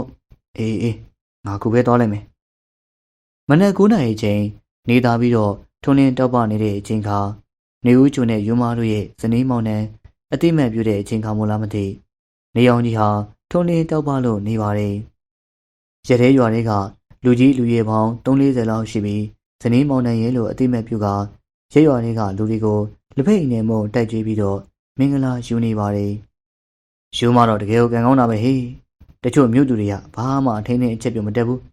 အိမ်မိုးကိစ္စလည်းညံ့မှဒါတော့သူ့ရဲ့ကုသိုလ်ပဲလေကွာမရရကံကောင်းတာပေါ့အေးဒီလိုဆိုတော့ယူမအတွက်တို့တွေလည်းစိတ်အေးရတာပေါ့ယူမမင်းကလေးကချိုးလေချိုးလှလဲလှအိမ်တော်မူလဲနိုင်နေတော့ဟုတ်တယ်ချန်ချင်းကနေတဲ့ကျုပ်ကတော့အမြင်မဲ့ပြုတ်ရှင်ကြီးပဲမြင်တာမဟုတ်ပါဘူးကျမတို့လည်းဟိုဘက်ချန်နေဆိုတော့ယူမကျော်ရဲ့မရလှုပ်တာခိုင်းတာတွေအားလုံးမြင်နေဒါကြောင့်ကျမတို့ကကြီးမွန်နေတာကြားသမျှစကားတွေကိုမချိစွာနားထောင်ရင်းနဲ့ရင်ထဲမှာတော့ငိုချင်နေပါတယ်ဟန်လို့ပြောနေရတဲ့ယူမလူကြီးတွေရဲ့စကားကိုနားထောင်နေစေမကြာခဏဆိုလိုလေသူ့ရဲ့အကြည့်တွေကမေဦးစီကိုရောက်နေပါတယ်ရွာတွေကမင်းကလေး၄-၅-၆ယောက်အလင်းမှာတက်မဲ့ရွှေစင်ရုပ်လေးလိုမေဦးကအထူးဆန်းလေးဖြစ်လို့မေဦးချိုလည်းယူမကိုသိချစ်တာပဲလားဟုတ်ကဲ့ယူမလည်းမေဦးချိုသိချစ်မှာပဲနော်အကူကလည်းသိချစ်တာပေါ့ဒါကြောင့်မေဦးကိုမင်္ဂလာဆောင်ပြီးတော့အကူခေါ်လာခဲ့တာပေါ့ငါတို့မင်္ဂလာဆောင်ပြီးတော့ခေါ်လာတာဆိုပဲအဲ့ဒီစကားကမေဦးပါဇက်ကလှုပ်ကနေထွက်သွားတယ်ဆိုပေမဲ့အသိစိတ်ထဲမှာပေါ်လာတဲ့စကားဆိုတာငါသိတယ်အဲ့ဒီစကားမေဦးပါဇက်ကလှုပ်ကနေထွက်သွားတာဆိုပေမဲ့အသိစိတ်ထဲမှာပေါ်လာတဲ့စကားဆိုတာငါသိတယ်ဘာကြောင့်လဲဆိုတော့တခါတလေမေဦးနှုတ်ကအဆက်ဆက်မရှိလေစကားလုံးအဆက်နေထွက်လာတယ်ခုတိုင်းဆိုတော့မေဦးကယောက်ျားတယောက်နဲ့လက်ထပ်တာသိကြပါတယ်ကဲဆရာအကျွေးမွေးအခမ်းအနားလေးထဲမှာလင်မယားစုံတယ်လေးရိုက်ပါအောင်ဗျသိန်းစိုးတယောက်ဘလို့အနေထားတွေတက်ပုံရိုက်နေမှမသိကင်မရာမီကတော့တက်ပြက်ပြက်လင်းနေပါတယ်နောက်ဆုံးသတိထားမိလိုက်တဲ့အခါမှာသူဟာနေဦးရဲ့ပခုံးလေးတစ်ဖက်ကိုဖတ်ထားပြီးတယောက်လက်ကိုတယောက်ဆွဲကင်ပြီးအပြုံးအချိုးတွေနဲ့ကြည့်နေကြပါတယ်ရွှေဝါရောင်ဝတ်စုံလေးနဲ့နေဦးကလှလိုက်တဲ့ဖြစ်ချင်းနေဦးပင်မသွားပြီလားမပင်မပါဘူးအခုတည်းလေနေဦးကစိုးရိမ်နေရအကူကနေကောင်းကစားဆိုတော့ရပါလေကွာအကူပြန်မဖျားတော့ပါဘူးနေကောင်းသွားပါပြီကွာပဝင်းကြီးကိုမေ့တယ်လို့စကားတွေဆိုရင်လည်းလက်ကလေးနှစ်ဖက်ကသူ့ရဲ့မက်ဆီကအင်ကြီးကျဲကြီးစီကိုကန်တယ်လို့ရှိလာပြီးသူကလည်းနေဦးရဲ့လက်ကလေးစီကိုပြန်လဲစုပ်ကိုင်ထားတဲ့အချိန်ပွင့်ထွက်လာတဲ့ကင်မရာမီအလင်းရောင်ကြောင့်ပဝင်းကြီးကိုကြည့်ကရှက်သွေးလေးတွေဖြာသွားရပါတယ်ကဲမင်းတို့လင်းမယားအိုအောင်မင်းအောင်ပေါင်းရပါစေကွာစားလို့တော့လည်းပြီးပြီဆိုပြန်အောင်မဟိအေးတောင်းနေတယောက်ချစ်ချစ်ခင်ချင်းချင်းတသာကျန်းကျန်းမာမာနဲ့ဗျာတက်ဆုံးနဲ့ပေါင်းနိုင်ဖို့ဆူတောင်းပြီးတယ်ပြုတ်တယောက်တစ်မျိုးစီဆူတောင်းပေးနေကြပြီးနေဦးကတော့ကြည်နူးစွာနဲ့ပြန်လေဆိုပါတယ်နေဦး ပြောရလိုက်ပြောတာပေါ့အကိုရောပြောပါတယ်ရင်ထဲမှာတော့ငိုချင်းချလို့နေပါတယ်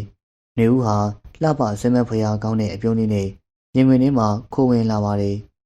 အသက်ကိုအောင့်ထားမိပြီးတော့မှဖြည်းဖြည်းချင်းရှူထုတ်ရင်းနဲ့သူ့ရဲ့လက်အစုံကနေဦးရဲ့ကိုယ်လုံးလေးကိုပြန်ပြီးတော့ထွေးဖဲရမလို့နေဦးရဲ့အကူကတော့ယူနေပြီမြဝင်းမှာရေတိုင်းလာတဲ့အရေးကြီးတွေကိုတင်းစီကမြဝင်းစုံမိမိထိုင်ကရင်ထဲမှာကြည့်ပြီးတော့သူပြောမိပါတယ်ဒီနေ့ရုံးမဖို့ရမဲရှာပြီးတော့နေဦးနဲ့ခက်ခွက်ခွာရှောင်ပေးရတာကပင်ပန်းလာပြီးဒီနေ့လည်းညသာထမင်းစားပြီးသတင်းစာဖတ်ခြင်းမိသတင်းစာမရောက်လာတာကြောင့်မဖက်ဖဲနေရပါတယ်သတင်းစာမရှိတာကြောင့်အိမ်ပေါ်မှာမနေဘဲနဲ့အိမ်အောက်ကကားထားတဲ့နေရာကိုဆင်းကတပတ်ကကားထွက်တော့မှမို့ကားကိုရမဲရှာပြီးတော့ရှောက်ကြည့်နေရပါတယ်ညသာစားပြီးတော့နေဦးတယောက်မိဖို့ဆောင်နေမှာစေကျော်တင်းစီလို့နေပြီးတော့ရုံးမဟာခီးတဲ့တင်ကားကြီးထဲမှာတယောက်တည်းရှိနေရင်ကအခါမလက်အသက်ရှူတိုင်းမှာနေဦးဆိုတဲ့အတိကသာစိုးမိုးလို့နေပါတယ်သူနေပါတကယ်များလက်ထက်ဖြစ်ခဲ့ဘလောက်များကောင်းမလဲကွာအခုတော့ဒီဒုက္ခကြီးခံရဖို့အတွက်ငါ့အုံမှာမြင်ရသလားလို့ငါတော့အယူရှိနေပြီသူနဲ့သာခွဲရမယ်ဆိုရင်ငါမစင်စားရသလောက်ပဲအကိုကကားထဲမှာနေဦးကလိုက်ရှာနေရအကိုဘာလုပ်နေလဲနေဦးထူးခြားတော့မရှိပါဘူးတပတ်ကကားပြန်ထွက်ဖို့အတွက်နည်းနည်းပါးပါးစစ်ဆေးကြည့်ညာလေစစ်ဆေးတာဆိုရင်ဒီတိုင်းပဲထိုင်နေပြီးတော့အကိုကကြည့်ပြီးလေကွာအဲ့ဒါဆိုလေအပေါ်တက်လေချင်းကြိုက်နေမယ်မောင်လေးမောင်နေပြီသူ့ရဲ့လက်ကိုနေဦးဆွဲလာနေတော့အလိုက်တင်လေးပါလာမိပါတယ်လေကားဘော်ကအစင်အိမ်မော်တက်တဲ့လေကလေးစီကိုနင်းတဲ့မယ်လို့တဲ့အခါမှာနေဦးကတက်ချက်ရက်ပြီးတော့သူ့ကိုမောကြည့်လာပါတယ်အကိုနေဦးတို့ကားတိုက်သွားတာဘာဖြစ်သွားလဲဘလို့ကားတိုက်တယ်ဟုတ်လားဘယ်တော့မှလဲဘယ်မှာတိုက်တာလဲအကိုဘာပြောလဲအမဟုတ်လေနေဦးပဲကားတိုက်ပွဲဆိုအဲ့အောင်နေဦးကစဉ်းစားနေရတော့မသိပါဘူးလာပါကိုရဲ့နေဦးခေါင်းထဲတော့မှတမျိုးဖြစ်နေပြီအိမ်မော်တက်ကြစို့နေဦးဟာခေါင်းထဲမှာမုံမိတ်လာပုံရပါတယ်အကိုနေဦးခေါင်းထဲမှာတမျိုးကြီးပဲဟုတ်လားကဲပါနေဦးရဲ့တခြားဘာမှမစဉ်းစားနဲ့နော်စဉ်းစားပါဦးသူ့ဟာသူဖြစ်လာတာမျက်လုံးလေးစုံမိတ်ကရင်ဝင်လေးကနေဦးပြောလာပါတယ်သတင်းစာထဲမှာလည်းနေဦးရဲ့အကြောင်းဘာမှမတွေ့ရဘူးတပတ်ခါဆိုရင်ငါလည်းကားထွက်ရတော့မယ်ဒီတိုင်းအိမ်မှာနေဦးနဲ့နှစ်ယောက်တည်းနေလို့လည်းမဖြစ်ပါဘူးလေငါဘာသာနဲ့ထူထားတာမို့လို့လေအချစ်တွေထင်းကျုပ်တာတိတ်ကိုခက်တယ်ဆိုတာကိုလေးကြုံမှာပဲသိတော့တယ်ဒါပေမဲ့လေငါဘယ်တော့မှနေဦးပေါ်မှာအခွင့်အရေးမယူပါဘူးတကယ်တော့နေဦးကဒုက္ခရောက်နေတဲ့သူပါတောပနေတဲ့နေဦးရဲ့အချစ်မြတ်ဝင်းလေးတွေနဲ့လွဲဖေက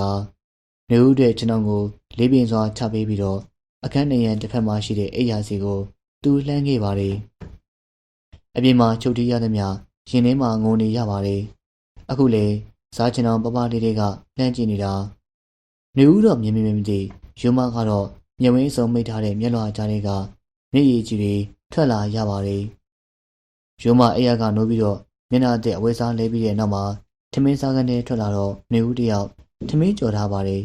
ငချောက်ဖို့စီစဉ်နေလက်ဖက်ရည်ပွင့်နေမနေ့စာကအစင်းနေအမလီအကူကနိုးပြီလားအသက်မမေးဘာမင်းနဲ့ကိုရဲ့နေဦးတော်လန့်သွားတယ်ဒါမှမပါလေကွာနေဦးလှုပ်နေအောင်သဘောကျပြီးတော့အကူကကြည့်နေမိတာအလှုပ်နေအောင်သဘောကျတယ်အင်းလေချစ်ပြုတ်စေးကြောနေတဲ့ပုံစံစမက်ကြလို့နေဦးညအိပ်ရွယ်လားပြောတာပေါ့ကိုရဲ့အကူရောပြောပါတယ်နေဦးကိုပြောမယ်နော်တကယ်လို့များနေဦးနဲ့ကိုခွဲခွာပြီးတော့နေရတဲ့အခါဝေးသွားကြတဲ့အခါမှာအကူနဲ့နေဦးကဘာလို့ခွဲရမှာလဲတကယ်လို့ပြောတာပါမဟုတ်တာအကူရဲ့နေဦးရဲ့အကူပြောမဲ့စကားကိုအဆုံးအောင်နားထောင်နော်အကူပြောချင်တာနေဦးကိုအကူသိချစ်တယ်ဘဝမှာတစ်ချစ်တဲ့နဲ့ဒုတိယတည်းကချစ်တဲ့အချစ်သူပြောနေစဉ်မှာအတွင်းအိတ်တွေကတစုံတရာနှိုက်ယူလိုက်ပါတယ်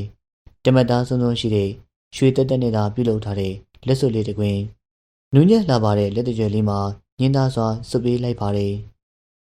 ဒီလက်စွပ်လေးကအကူအမေရဲ့လက်စွပ်အကူကားဝယ်ဖို့အတွက်လဲတွေခြံတွေနဲ့အတွင်းပစ္စည်းတွေရောင်းတော့မိဘမျက်နှာပြင်ဖြစ်ဒီလက်စွပ်လေးကိုချန်ထားခဲ့တယ်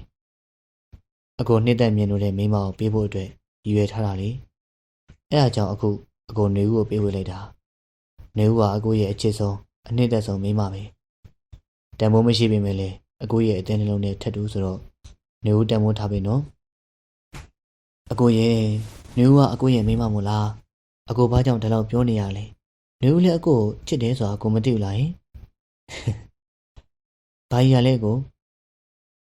နေဦးချစ်တာအကိုယုံပါတယ်ဆိုတဲ့သဘောပါလက်စုကလေးစီကိုမျက်နှာစွာကြည့်ရင်နေဦးဟာရင်ဝင်တွေကသူ့ရဲ့မျက်နှာချောချောစီကိုမော့ကြည့်လို့လာပါတယ်သူ့ရဲ့စိတ်စဉ်ကိုထိမ့်ချုပ်ထားစေ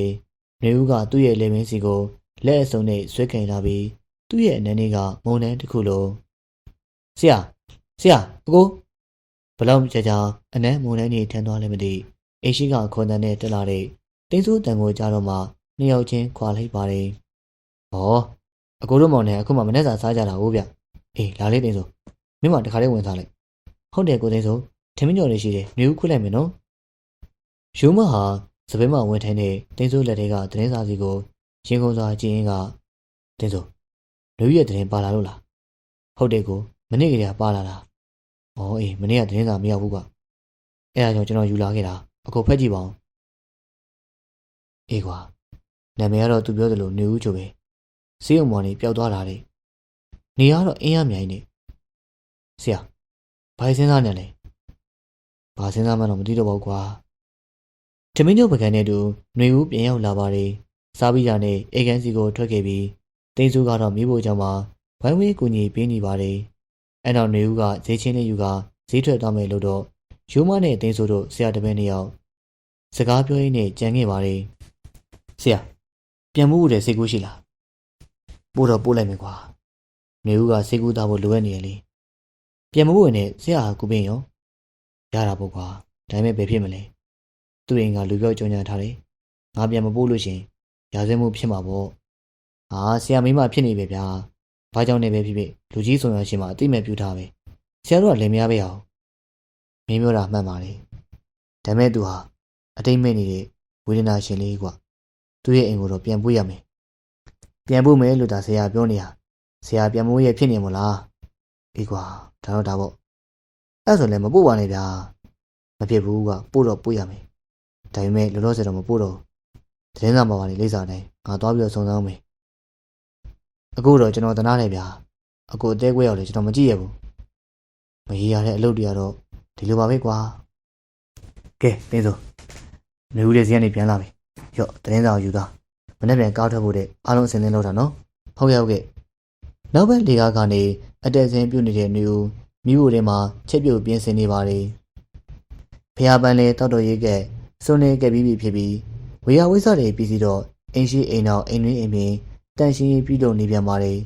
9 နာရီခွဲလောက်မှဈေးကိုသွားမယ်လို့စိတ်ကူးနေအိမ်လုတ်တွေကိုစိုက်လုပ်နေပြီးသူမိုးပြင်အောင်ခြေတန်းရှိအိမ်လေးဖြစ်တာကြောင့်အလုပ်လုပ်ရတာအိမ်ပေါ်ထက်အောက်ထက်ဆင်းနေလုံးလေးလိုဖြစ်နေပါတယ်အကိုသွားတာဒီနေ့နဲ့ဆိုရင်3 ရက်ရှိပြီ3 ရက်ပဲကြာမယ်လို့အကိုပြောသွားတာဆိုတော့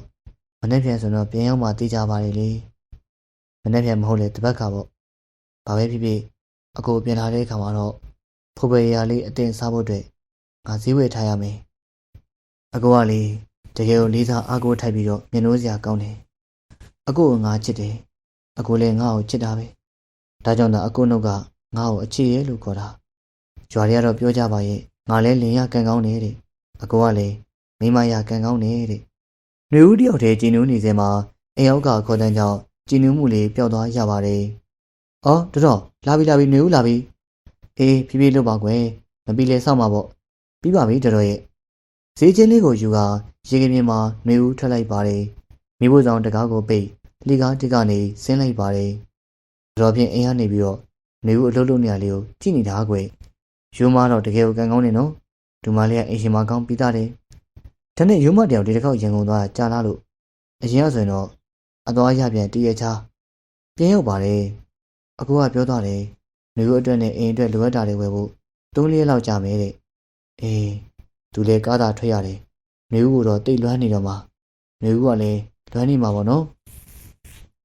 နှွေဦးလည်းအကူအမလေးဟဲ့နှွေဦးလှီကားအစင်မှာလှီကားတွေငါးတွေလုံးမှာ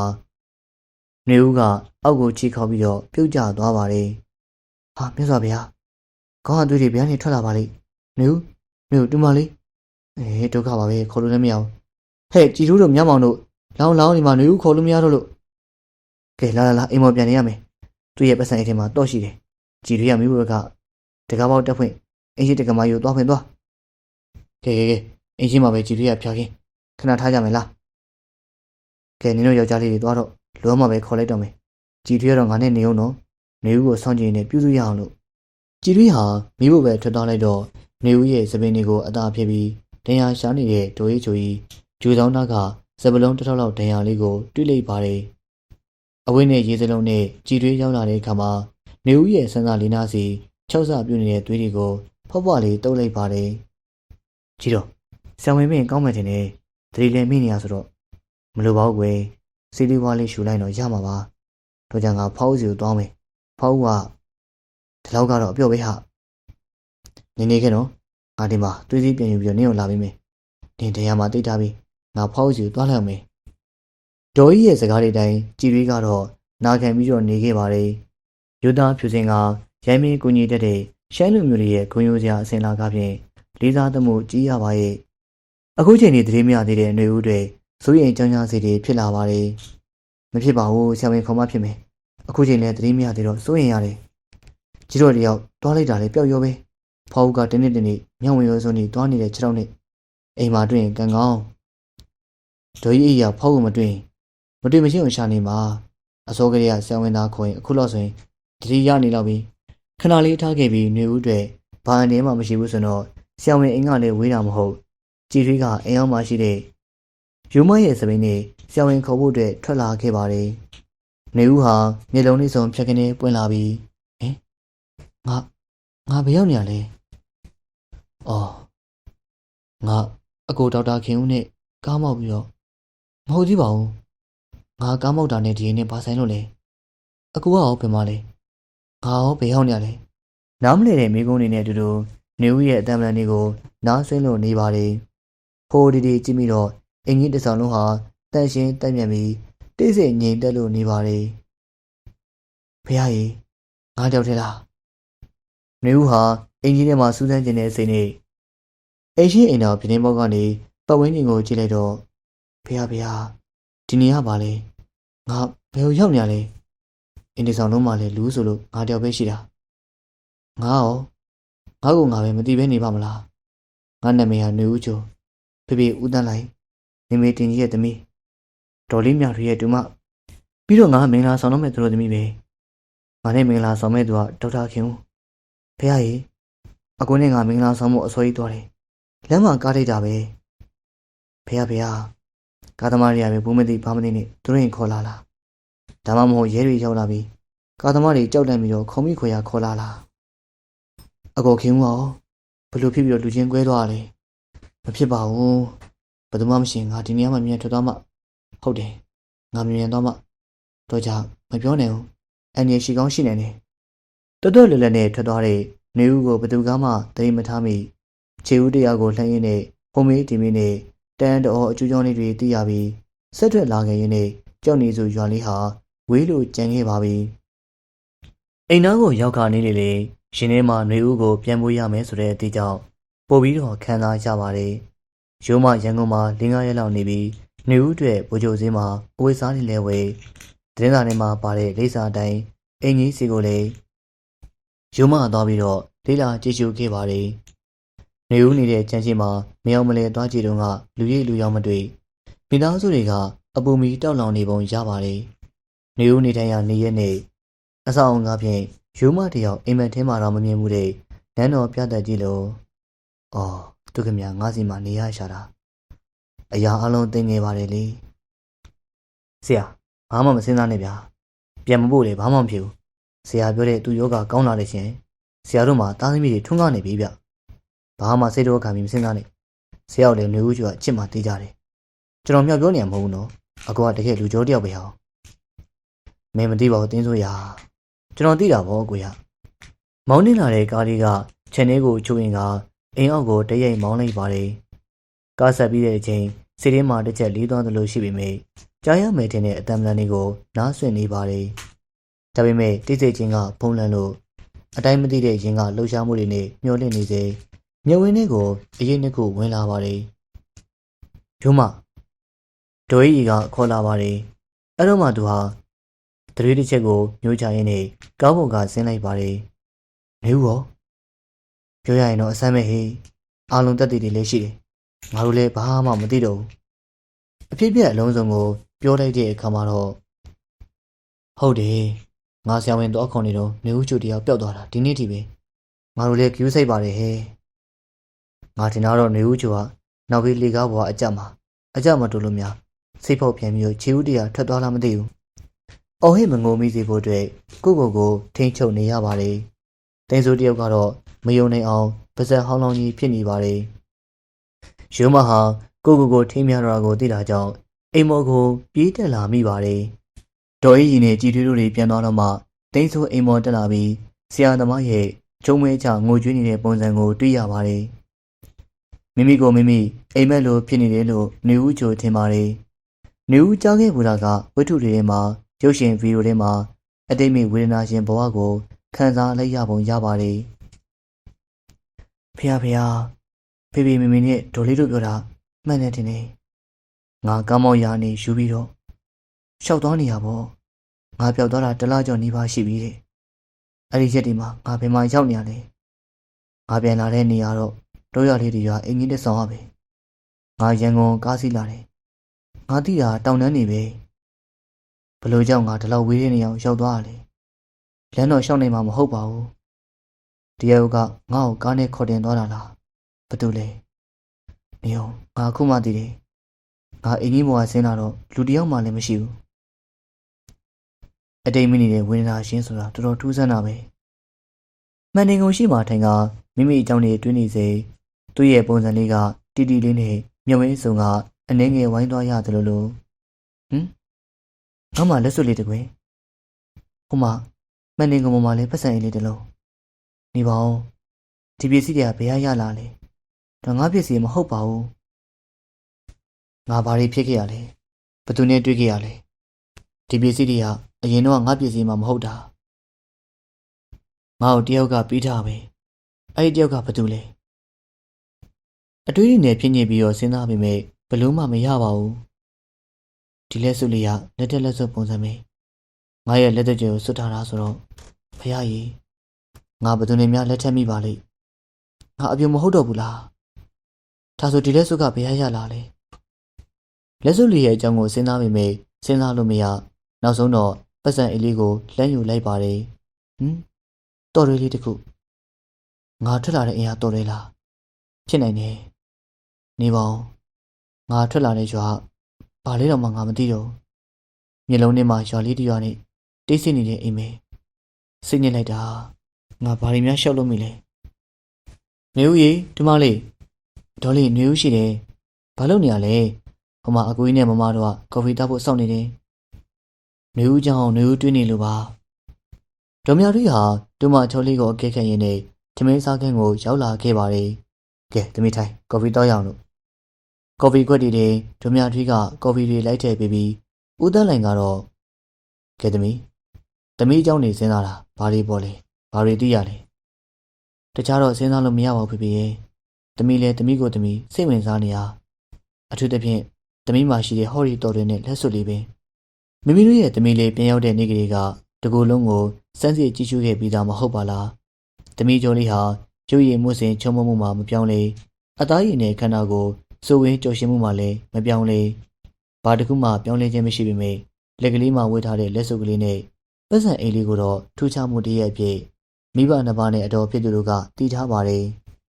ငါသမီးအနေနဲ့ဘာမှမပြောပြနိုင်တော့လေအဖေတို့လည်းမလုပ်တတ်ဘူးပေါ့လေအကူကြီးကဘာလုပ်ချင်တာတော့မမြထွေးရဲ့သမီးရဲ့ကျေးဇူးရှင်နေပြီးရတော့ကျေးဇူးဆက်ရတာပေါ့သမီးဝတ်ထားတဲ့လက်စွပ်ကတာမန်လက်စွပ်လားတစုံတန်နဲ့လုပ်တဲ့လက်စွပ်လားမမေဘာပြောရလဲသမီးနားမလဲဘူးတင်ရလဲကွယ်သမီးကိုမေးလို့ဘာထူးမှာတော့ဒါပေမဲ့တဖြည်းဖြည်းတော့တိလာမယ်လို့ထင်တာပဲတကယ်လို့လက်ထက်လက်စွပ်ဖြစ်နေမယ်ဆိုရင်မမနဲ့အကိုတို့သဘောရောဘယ်လိုလဲဒါကတော့တို့သမီးရဲ့သဘောပါတို့သမီးပေါ်မှာပဲမူတည်တယ်တို့သမီးကသဘောကျရင်ပြီးတာပဲ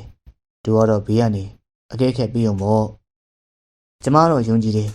ဒီမလေးကအင်မတန်မှစိတ်နှလုံးကောင်းတဲ့သူဆိုတော့လူကောင်းလူမွန်လေးနဲ့ပဲတွေ့ခဲ့မှာပါအေးအဲ့လိုဖြစ်ဖို့ပဲလိုပါတယ်လေဘေးကမှာပဲဆူတောင်းရမှာပဲ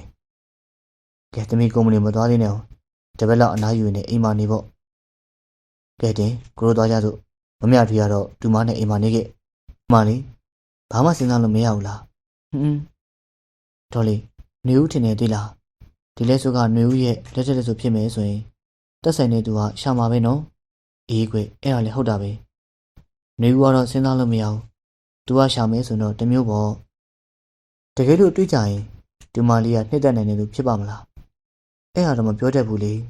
ຫນွေဦးစိတ်ထဲမှာတော့ဘာအနောက်ရှက်မျိုးမှမရှိတာအမှန်ပဲတရက်ပြီးတရက်နဲ့တပတ်တောင်ကြော်လာခဲ့ပါပြီရုံမဟာຫນွေဦးနေထိုင်တဲ့ချမ်းရှိကရေတမမင်းအောက်မှာလာရောက်စောင့်နေခဲ့တာစောင့်တာဆောင်ရပြီမဲ့ຫນွေဦးချိုကိုနေ့စဉ်တွေ့မြင်ရတာမဟုတ်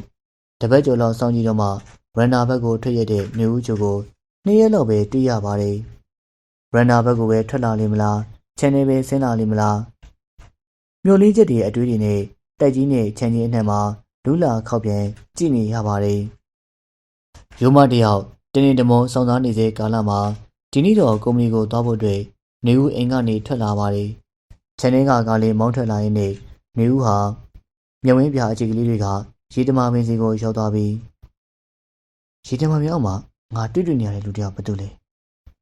ဒီနေ့တော့သူ့ကိုမတွေ့တော့ဘူးသူကငါနဲ့ပတ်သက်နေရလားခုနေ့တွေကစောစောစီးသူရှိပါတယ်မိုးရီရွာလည်းသူရှိတယ်နှင်းနေကြလည်းသူရှိတယ်ဒီလိုဘာတူလဲငါရဲ့စိတ်ကပဲငါနဲ့ပတ်သက်တဲ့သူလို့ထင်နေရကားလေးကိုဘိန်းလင်းယုံတာမောင်းလာခဲ့ပါတယ်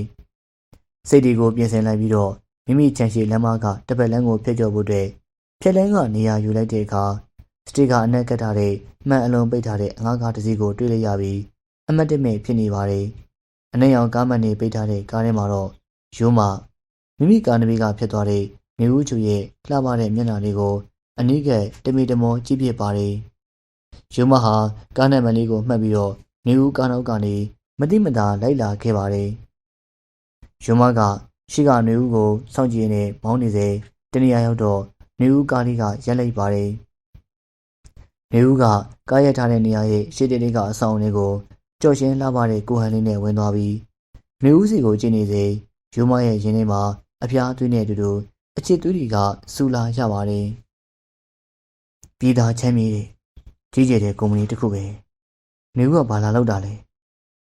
ကုမ္ပဏီတဲကိုဝင်မှုတဲ့ပြူစင်းမှာအထိတ်ကထွက်လာတဲ့ဝိစုံတူညီတဲ့လူငယ်မျိုးသားလေးနှစ်ယောက်ရဲ့ကြည်လင်တဲ့မျက်နှာတွေကိုတွေ့ရပါတယ်။အော်ညီလေးတို့အခုတစ်စိမ့်လောက်မေးချင်လို့ပါ။ဟုတ်ကဲ့။ညီလေးတို့ကဒီကုမ္ပဏီကလား။ဟုတ်တယ်လေကို။အခုအလုပ်လုပ်ချင်လို့လား။အော်အေးဆိုပါတော့ပါ။အခုဘွဲရလားကားမောင်းနဲ့လား။အေးရတယ်ကွာကားလည်းမောင်းနေတယ်။ဒါဆိုတော့အလုပ်ရနိုင်နေဗျ။အခုအတော်ပဲ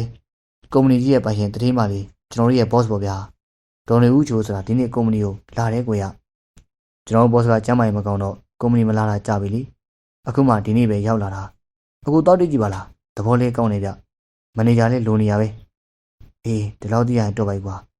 ဒီနေ့တော့အခုမသွားသေးပါဘူးညီလေးတို့ကျေးဇူးတင်တယ်နော်အကွာလေးဗျာရောက်လာမှတော့တခါတည်းသွားလိုက်အခုတကယ်အလုပ်ရနိုင်တယ်မသိပါဘူးကွာအခုနေမကောင်းသေးလို့ဟုတ်မယ်ဗျအခုအဲ့ကြောင့်ကျွန်တော်ကြည့်နေတာမျက်လုံးတွေရောမျက်နှာတွေရောหนีလို့ပဲဒီနေ့မတွေ့နိုင်လည်းမတွေ့နဲ့ပေါ့ဗျာအလုပ်လာလျှောက်တဲ့တယောက်ရှိတဲ့အကြောင်းအကိုလာတဲ့အကြောင်းတော့တတိမောင်ပြောလိုက်မယ်လေ။အော်အေးကျေးဇူးပဲနော်ညီလေး။အော်နေဦးဟာပညာတတ်ရုပ်ချောသဘောကောင်းမှလေးပြင်ကြီးကျယ်တဲ့လုပ်ငန်းရှင်တတိမတယောက်ပဲ။ငါလိုဘဝနေရတော့ဘယ်လိုအဆက်ပါမလဲ။ဝေးတဲ့ဝေးပေါ့လေ။ငါအိမ်မဲပြန်มาတော့မယ်။ဒီချင်းနေမျိုးပိုင်ဆိုင်တဲ့နေဦးမှာအိမ်တော်မရှိဘူးဆိုတော့မဖြစ်နိုင်ပါဘူး။ငါနေဦးကိုချစ်တယ်ဆိုရင်နေဦးအတွက်အနစ်နာခံရမယ်ဖြူစင်တဲ့နှလုံးသားနဲ့ငါကူညီခဲ့တယ်ဆိုရင်နေဦးကြောင့်ရတဲ့ဝေဒနာမှန်သမျှငါခံရမှာပေါ့နေဦးချူရဲ့ခမ ्या ကိုကျွန်တော်အပီးပိုင်နှုတ်ဆက်ခဲ့ပါတယ်ဗျာစေးတော့ထားပေမဲ့အဖျားကမကြစိတ်တောင်းတော့ကိုကြီးရိုးမတယောက်ကားမထွက်နေတာတလကြောပါပြီအဆွေးတက်ခံနေမှုကျမ်းမာရေးလည်းမကောင်းဖျားနေတယ်လို့အကြောင်းပြကအိမ်တွင်းမဲအောင်းနေခဲ့ပါတယ်သူ့ကိုကြည့်ပြီးတော့ တပည့်ဖြစ်သူကလည်းစိတ်မချမ်းသာမျိုးဦးကျော်ပိတ်ထားတဲ့အခန်းတကားကိုလည်းသူမဖွင့်မဲထားပါတယ်မျိုးဦးကျော်နဲ့ပတ်သက်လို့စကားမဆိုပေမဲ့သူ့ရဲ့ပုံစံကစကားဆိုခြင်းထက်ပိုပါတယ်ကျွန်တော်အကိုရဲ့စိတ်ကိုကုဖို့အတွက်မျိုးဦးကျော်နဲ့သွားပြီးတော့လေမင်းတော်စမ်းကွာမင်းအဲ့စကားဆက်မပြောနဲ့တော့ဘာလို့လဲကိုမင်းလုံးမဲ့အလုံးမှာဘယ်အထိဒုက္ခတွေဖြစ်ကုန်မလဲမင်းသိလားဘာဒုက္ခတွေဖြစ်မှာလဲကွာဟိုမှာတထေးမှာကွာပြီးတော့သူ့မှာအိမ်တော်မိသားစုတွေနဲ့အကိုဘလို့တည်လေငါစုံစမ်းမိပြီသူတပောင်းမင်းသွားပြီးတော့မနှောက်ရှက်ပါနဲ့ကွာငါအတွက်နဲ့မင်းအတွက်နဲ့သူတပားရဲ့အိမ်တော်မိသားစုတွေမပြည့်စည်ပါစေနဲ့ကွာမင်းကလူသားတယောက်ဆိုရင်လူလိုတိတက်ပြီးတော့စာနာမှုရှိပါငါအဲ့ဒါပဲပြောမယ်အနားယူအားလဲချိန်လေးမှာလက်တွေချိတ်ကဝတ်ထားတဲ့လက်စုပ်လေးကိုပုတ်ကစားနေမိပါတယ်ရုံငန်းထဲမှာလည်းရုံငန်းမို့အိမ်မှာလည်းအိမ်မို့အခုလည်းအလုံးလုံးနေစိတ်ကလက်စုပ်လေးစီကိုရောက်ပြီးတော့အလုပ်တွေကိုရပ်ထားလိုက်ပါတယ်ဒီလက်စုပ်ပိုင်ရှင်ဟာရှိကိုရှိရမယ်ဒါပေမဲ့ဒီနေ့ထိအဖြစ်မပေါ်လာဘူးမဟုတ်မှလို့ရောဒီတမမင်းအောက်ကလူလားဓမ္မမဟုတ်ကုမ္ပဏီကိုလာသွားတယ်ဆိုလူလား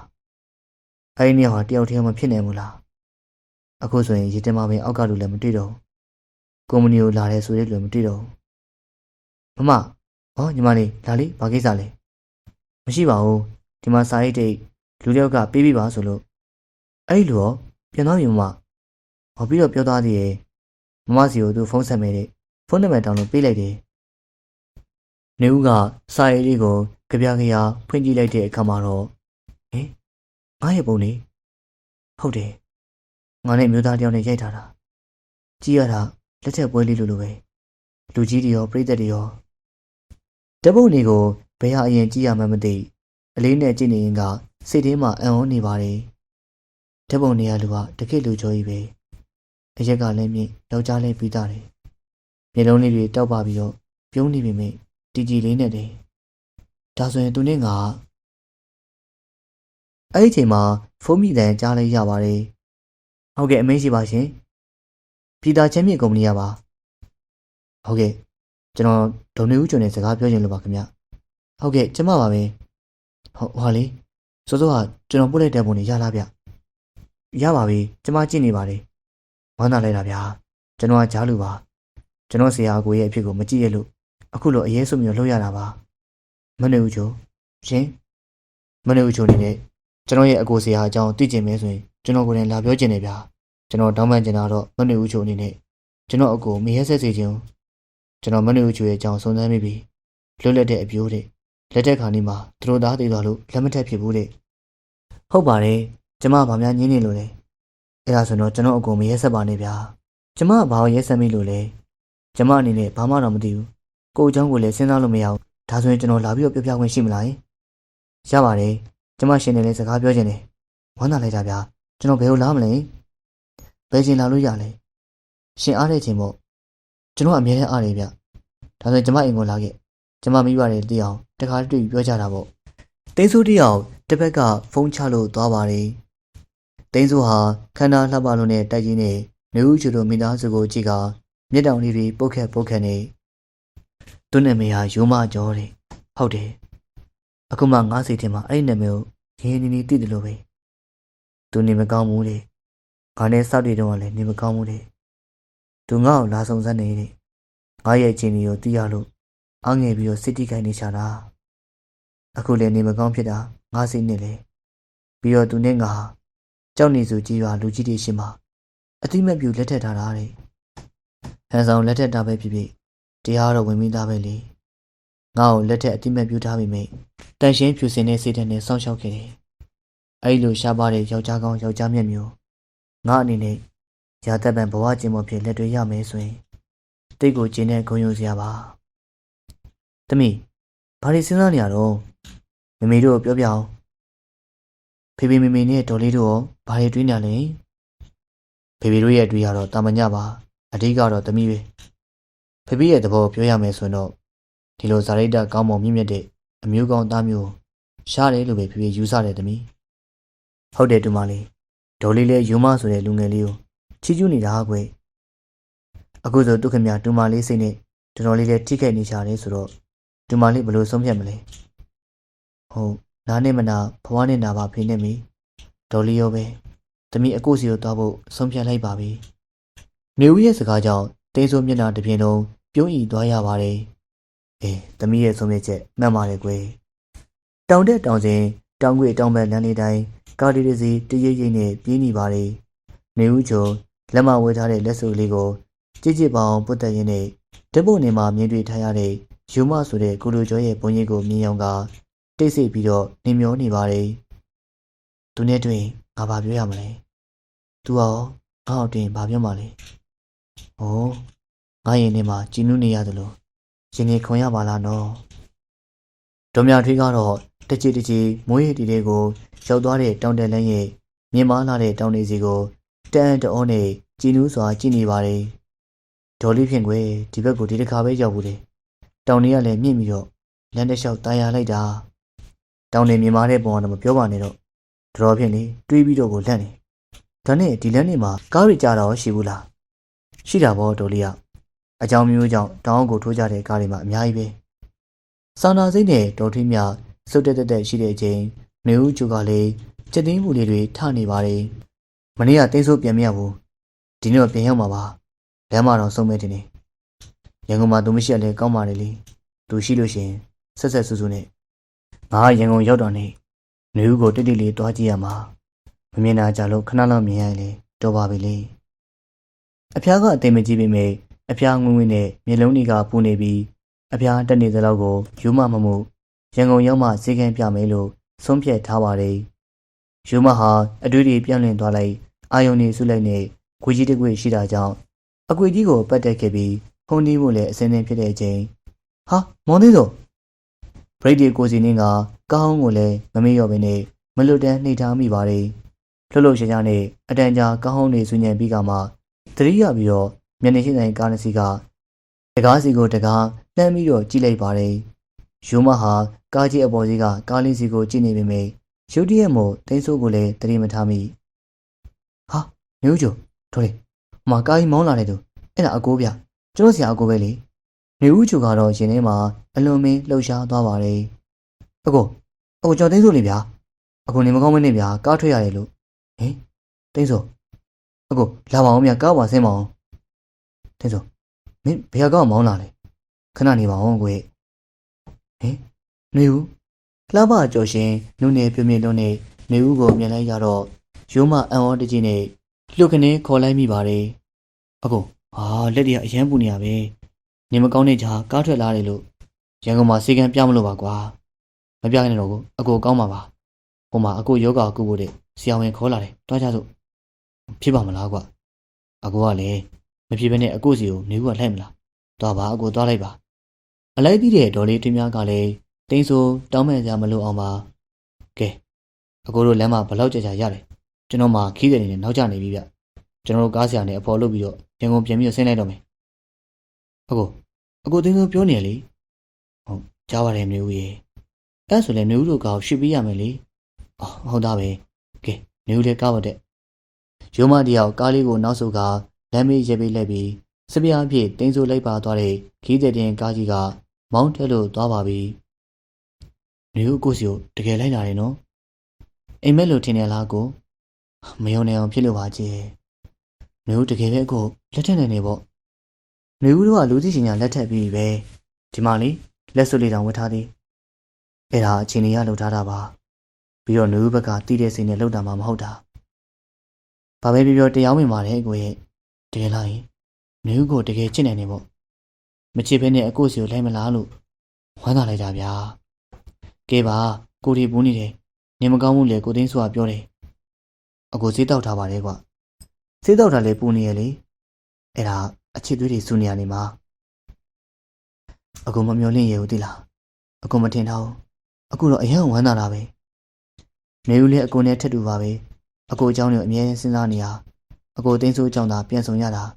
အကိုသဘောနဲ့ဆိုရင်လေဘယ်လောက်ထိဝေးရမလဲမသိဘူးအဲ့ဒါလေအကိုနေဦးကိုငဲ့လို့ပါဘာအောင်ငဲ့ရလဲနေဦးမှာအိမ်တော်မိသားစုရှိခဲ့ရင်ဆိုတဲ့အတွေ့နဲ့ပြီးတော့နေဦးလိုတတိမလေးကအကိုလိုတောသားတယောက်ကိုစိတ်ဝင်စားမှမဟုတ်ပါဘူးဆိုတဲ့သိနေပါအကိုရဲ့နေဦးကအချစ်စစ်ချစ်မှန်ပဲလိုလားတဲ့သူနေဦးနဲ့မိဘလည်းတစ္ဆာရှိပြီးတော့ ယူသားဖြောင်းမဲ့တဲ့သူတမက်တော်ချင်းရတာပါနော်ဒါဆိုအကိုကရောအမှတ်ပြရမှာလားသိရတာပေါ့မင်္ဂလာဆောင်ဖို့မမေတို့ကစီစဉ်နေပြီအကိုသိန်းစိုးကအားလုံးတည်တကယ်ပြောလာရင်အကိုကမယုံလားမျိုးကလက်လက်ထားပြီးပြီနော်ထပ်ပြီးတော့မင်္ဂလာမဆောင်တော့ပါဘူးလို့ပြောတာတော့မရဘူးအကိုအမြဲဆုံးနေကောင်းအောင်လို့မျိုးကိုပြုစုဖို့တဲ့အမေကလွှတ်လိုက်တာနေကောင်းရင်မင်္ဂလာပဲလုပ်မယ်တဲ့အကိုတော့ကွာဘလို့ဝမ်းသာမှမသိတော့အဲ့ဒါဆိုတော့အကိုတို့တရားလုံးဖိတ်ရမယ်နော်တရားလုံးကအကိုရဲ့ကျေးဇူးရှင်နေစိတ်ကြပါအကိုရဲ့မျိုးကအကိုသဘောနဲ့ထက်တူရှိတဲ့ချစ်သူမရပါဟင်အကိုရဲ့ချစ်သူမရရှင်ဝင်လေးကိုထက်မို့ကြည့်လာတော့အပြုံးလေးဝင်နေတဲ့ချစ်တဲ့လျာရဲ့မျက်နှာလေးကိုမျက်နှာနုနုလေးစီကိုပူနွေးတဲ့အနံနေချွေချမိပါတယ်အကိုကြောက်နေစုပဲပြန်ရအောင်နော်အမအကိုမောင်းရင်ခဏပဲဒါနဲ့မေးရအောင်မေးအကိုတကယ်ချစ်လာရင်အကိုရဲ့အကိုကိုရင်ထဲကမချစ်ခဲ့ဘူးဆိုရင်နေဦးမှာချစ်သူရှိနေမယ်ဆိုရင်အကိုရင်ဝင်တော့ရောက်လာပါမလားလို့ချစ်လိုက်တာဗျာပြောလိုက်တာချစ်စကားတွေဆိုရင်လည်းသူတို့နှစ်ယောက်တက်ကိုတယောက်ကြည့်မိပြီးကိုစီမြဝင်းတွေက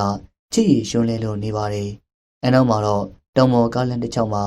ချစ်သူနှစ်ဦးရဲ့ကားလေးကအချစ်တီးတွေတေးကြိုရင်းနဲ့ပြေးလွှားလို့နေပါတယ်ပြည်သက်တင်နာဆင်ရတဲ့ဇလန်လေးကတော့ຫນွေဦးချိုးဆိုတဲ့ဇလန်လေးပဲဖြစ်ပါတယ်ဆက်လက်ပြီးတော့လည်းအခုလိုမျိုးရင်ကုန်ကြည်နူးဝေအားချစ်ဇလန်ကောင်းတွေအမြဲတမ်းတင်ဆက်ပေးမှာမို့စောင့်မျှော်နာဆင်အားပေးကြပါဦးဗျာပြည်သက်များအားလုံးပဲစိတ်ချမ်းသာခြင်းကိုယ်ကျန်းမာခြင်းနဲ့ပြည့်စုံပြီးတော့စီးပွားလက်လာပါများဒီရီအလားတိုးတက်ကြည်ပါကြပါစေဗျာ